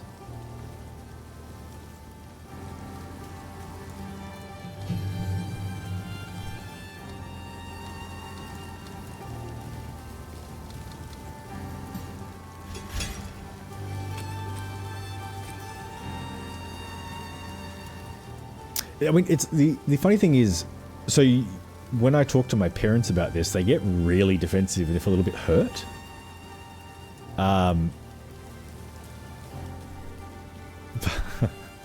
That's a very that's a good fiction prompt, but I mean, it's kind of related to what I was going to say. So we blame the boomer generation when in reality it's probably a few thousand of them.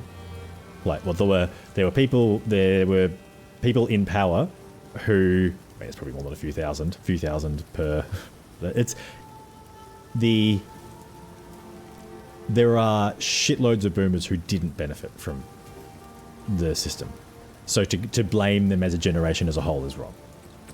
However, like, what's frustrating is if the governments tried to do the same thing now, I suspect there'd be protests. And millennials would form a big part of that protest and saying, hey, like, of course, let's try and fix things that are wrong, but let's not just funnel a heap of money into one generation at the cost of future generations. Like, I would hope that would be the thing. And it's disappointing that at the time when in the 70s and 80s and 60s and 70s, 80s, when all this was done, that there wasn't more pushback on it and a real...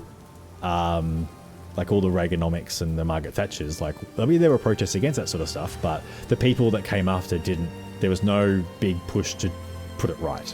It was all just like, oh, it's fine, whatever, negative gearing, hey, like, we'll turn it off eventually, what could go wrong? And I was like, well, it's like worth $19 billion a year now, and it's all going to rich people. That seems pretty fucked up. It's causing house prices to go up, and if you turn it off, house prices will crash. Seems like a bit of a fucking problem. Yeah.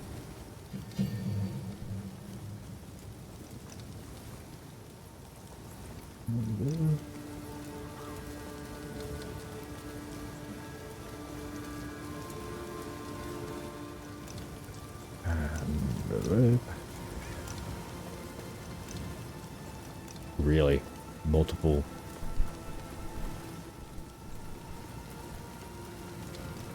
Probably shouldn't just keep doing that one. So I played this one instead. Except I can't use both of those, I don't think.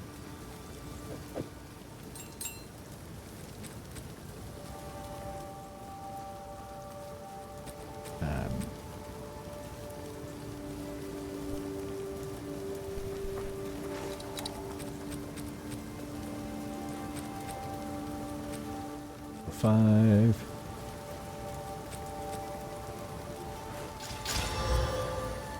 Okay.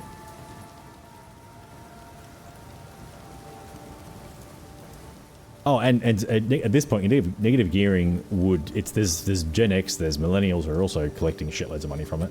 It's just it's a bad system. Like, you should not be able to negatively gear another house.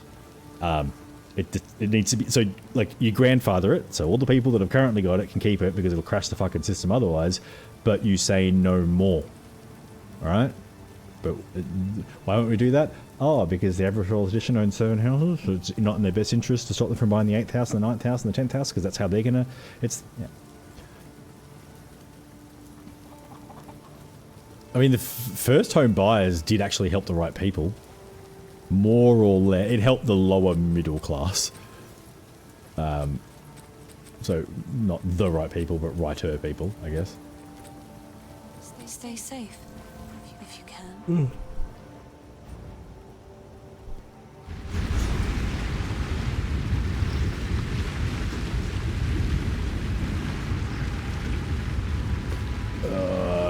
This is probably gonna crash the fucking game again. I just want to get the fucking waypoint and then bail. Bit of a dump, ain't it? Yeah, I'm out of here.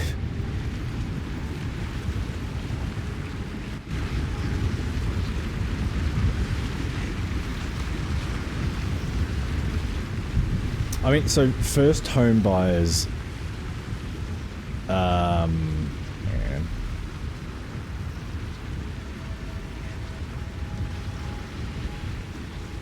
I think it didn't vary state to state, so it depends on what state you're in.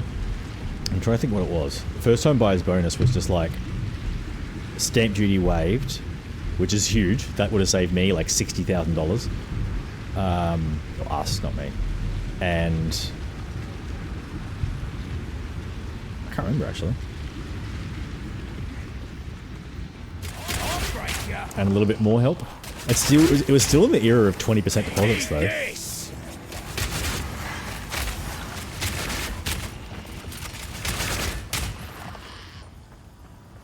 Actually, I think this would have been where you just had lender's mortgage insurance if you couldn't pay this, couldn't get to 20%.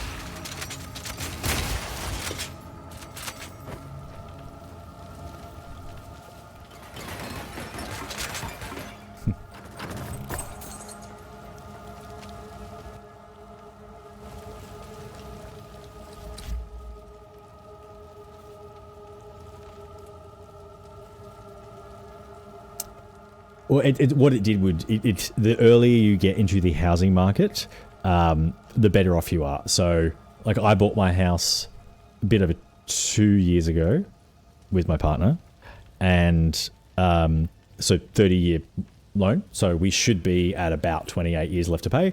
We're at 22, just because we haven't, like, as the interest rates have gone up, we haven't gone down. We haven't adjusted the repayments back down, and also we have offsets, so any money sitting in our bank accounts counts against the interest.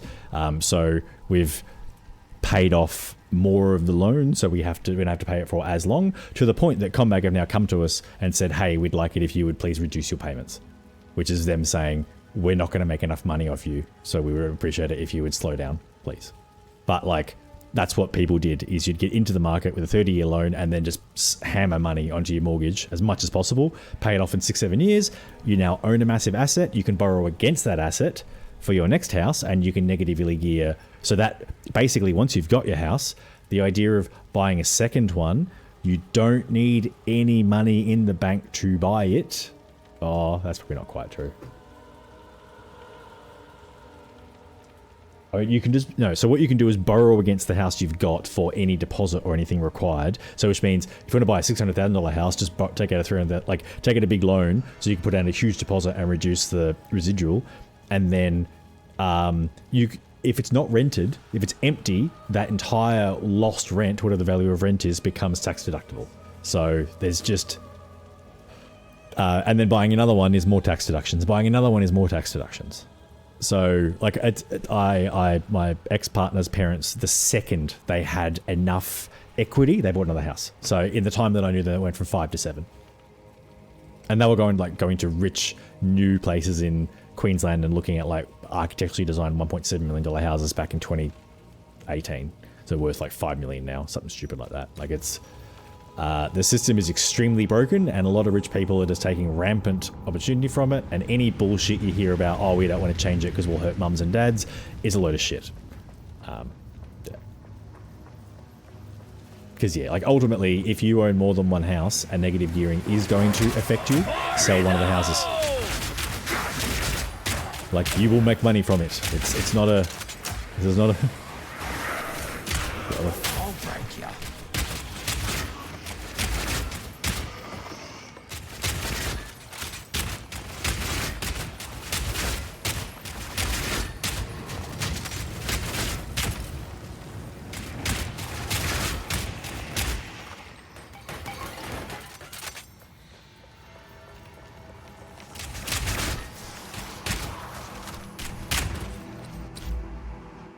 Jesus.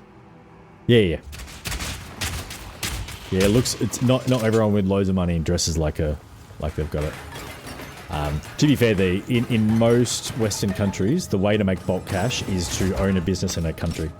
So, like, transport between town, like, you know, food deliveries through a region, or transporting, working with farmers to deliver stuff to them or from them. Farm machinery, like, it's you've got to meet the current need, but there's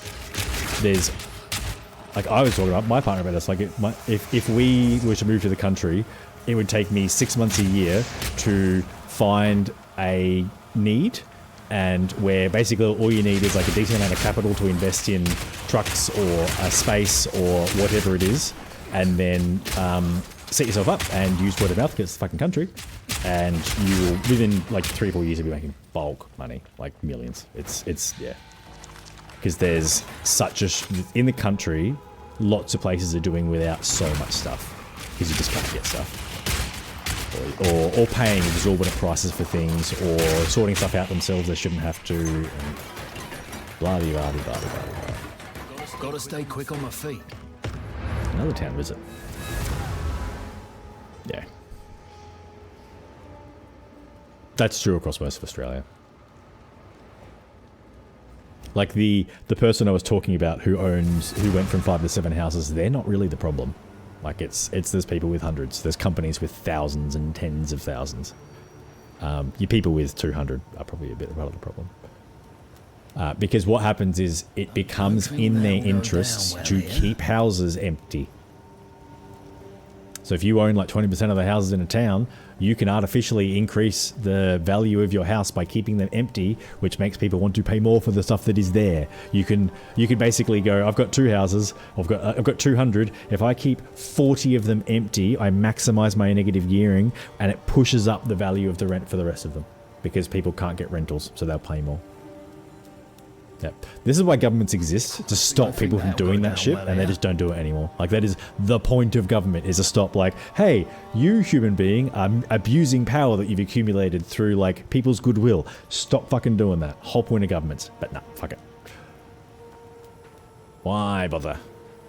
When you can become the rich people. Sorry.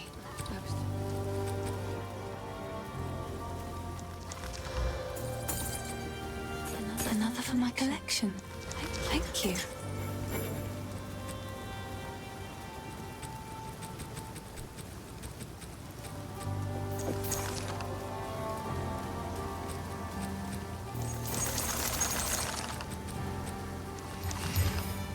Another for my collection.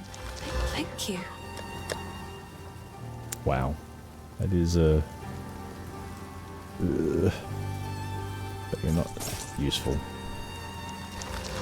Another for my collection. Thank you. Nope, wrong one. Disenchant.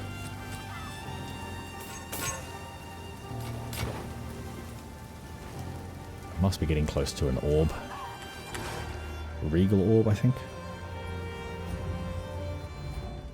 Yeah, and yet are there people who can't find a rental? Yeah, because that's true in the town where I grew up. There's, like, it's really hard to find a rental, and so many places are empty. Fire in the hole! Like, it's lots of the people in Hamilton own multiple properties, so they're like living in Europe or whatever, and they just keep the place in Hamilton because that's like their, you know, whatever. It'll go to the kids when they die, kind of stuff. Lots and lots of that.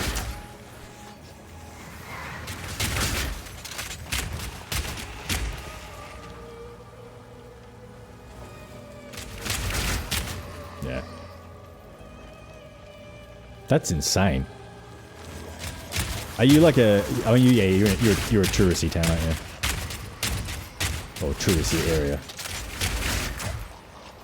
So even though it's just people that just want to live in that area because that's where they grew up and their family is, it's like, no, if you want to live here, you have to compete with people that, like, have money to burn and just, like, decided they want to live here and fuck everyone over.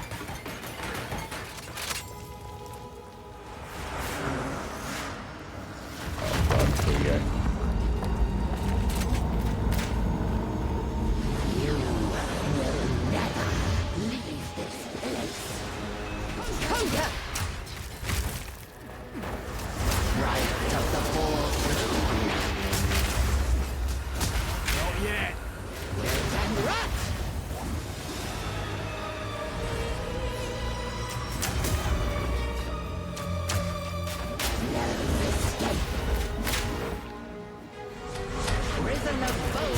Whoa.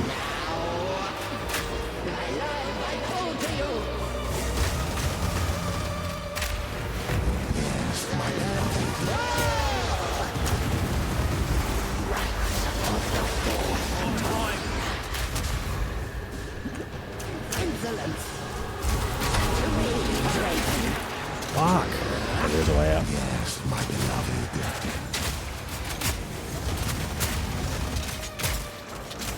Right of the fourth moon. No mana!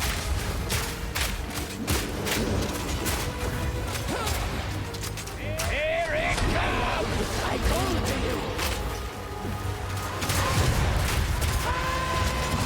Gotcha. Well, you don't see that every day.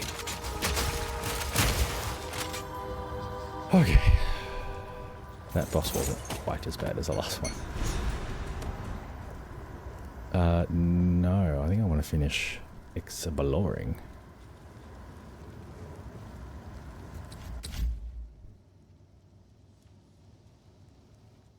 Yeah.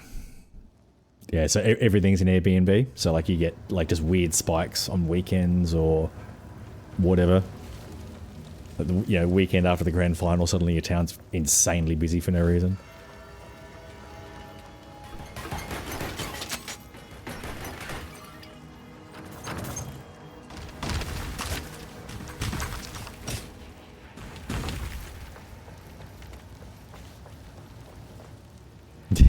Yep. It's my partner and I have become aware, or are becoming more and more aware that we're becoming part of the problem with that kind of stuff.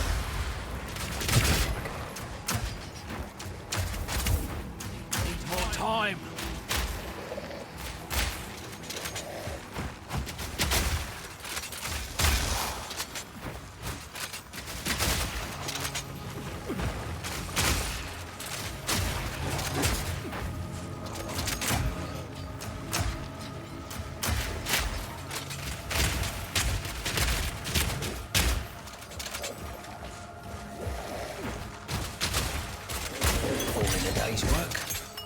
I'm getting better at dealing with those fuckers.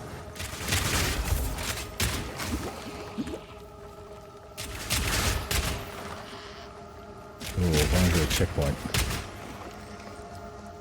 Ah, from that guy probably. Gotta stay quick on my feet. Back to town again.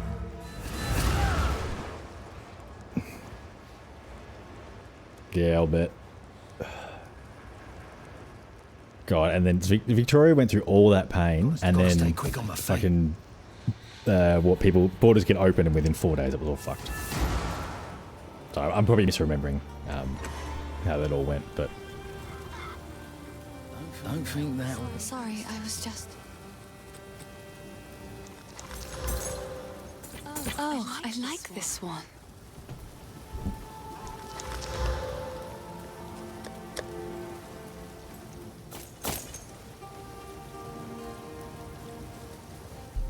didn't you? I think I got it. I think I've had it twice. Oh. You've done well, although living in the country makes it easier.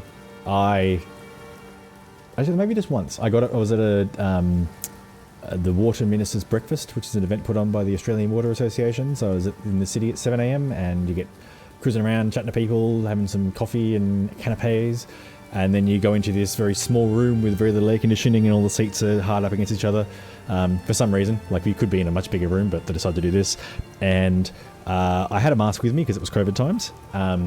And it was wintry, so I had this big coat and had taken food and a coffee in and was eating away. And this lady next to me would not stop coughing. She's put a mask on, and I'm like, I want to put my mask on, but I couldn't find it amongst all the shit. So sat next to her. She definitely had COVID, gave it to me. Like, it would have been really nice if she decided to not go out when she was clearly fucking unwell, but, you know, whatever.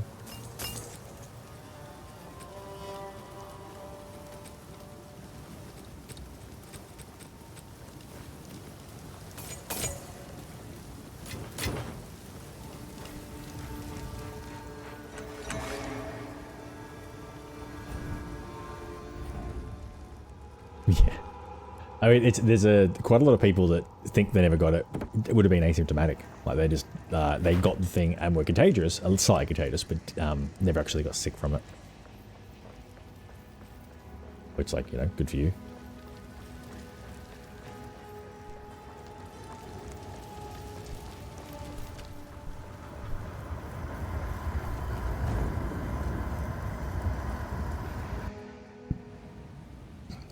Okay.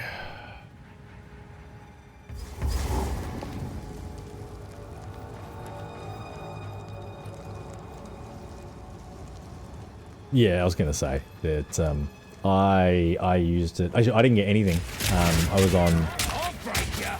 Actually, no, that's not true. I was on New Start at the time because I wasn't working and was trying to finish my PhD, and I would have also gotten the bump presumably if I was on New Start at that particular point in time.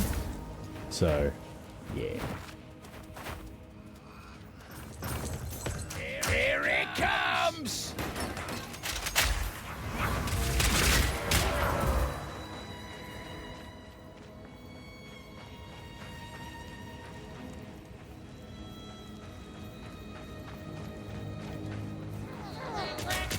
Oh god. Holy shit.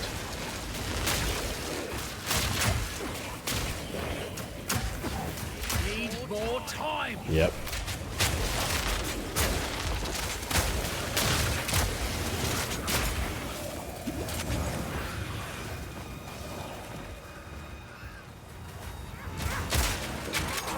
Okay, fuck this shit.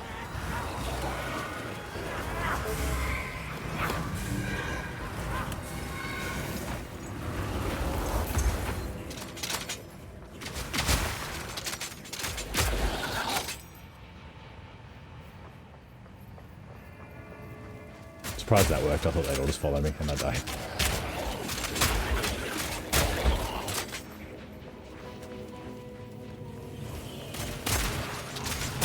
Has it rotated the... It has. God damn it. It keeps rotating the view on this map. So like where like, my bearings get fucked up. It's this way. Like it was...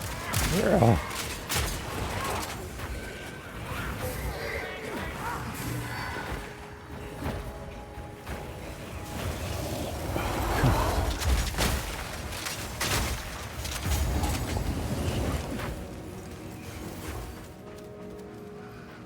Hang on a sec.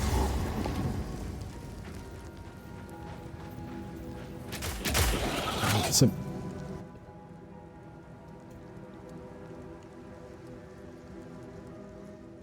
I think this, yeah, this is rude.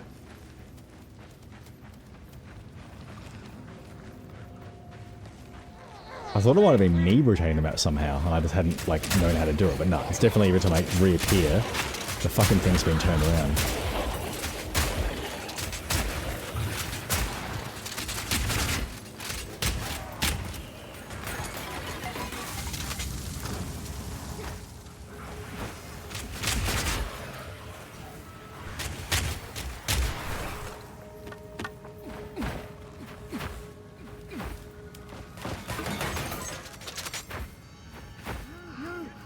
There, yeah, it is over here. Well, don't just stand there. Get on with it. Alright, I'm gonna actually go back to here.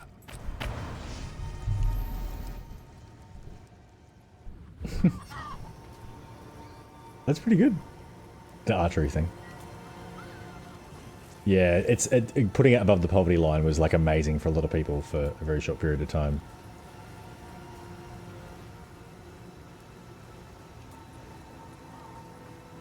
I mean, you say that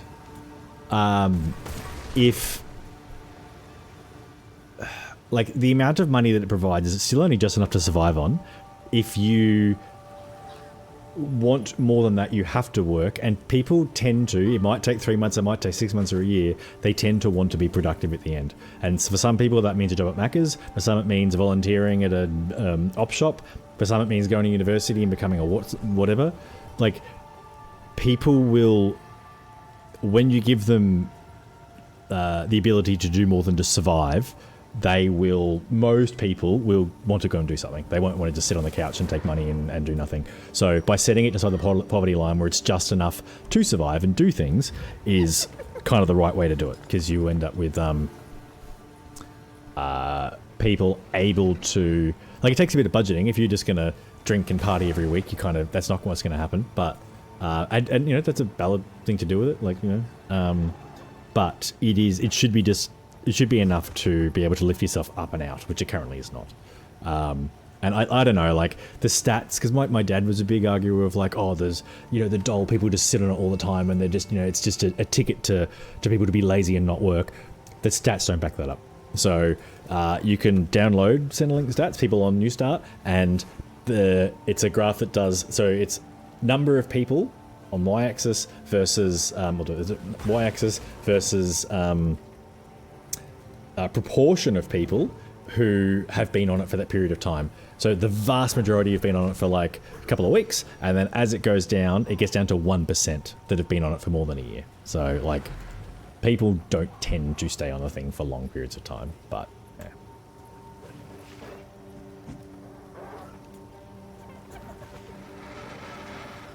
Yeah, I mean, to be fair, are there lots of jobs in the place where you are? Yeah, yeah. So, yeah, I'm not one to judge.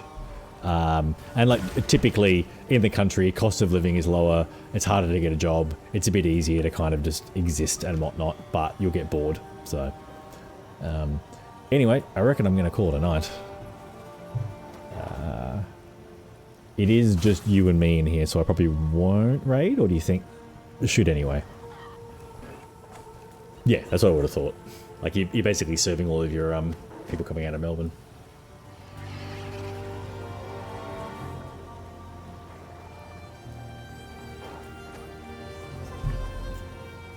May as well raid. Alright, let's have a look.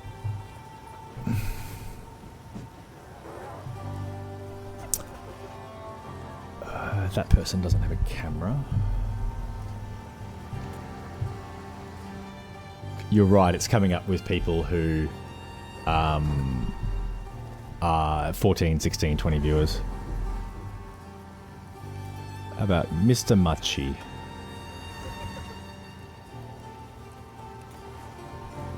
Oh, I get a little stream preview. Oh, he's got a camera. Alright, let's do it. Thanks for hanging out, man. I appreciate it. Pressing the button now.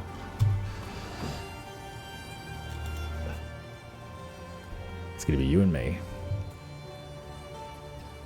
Alright, I'm back on Friday otherwise.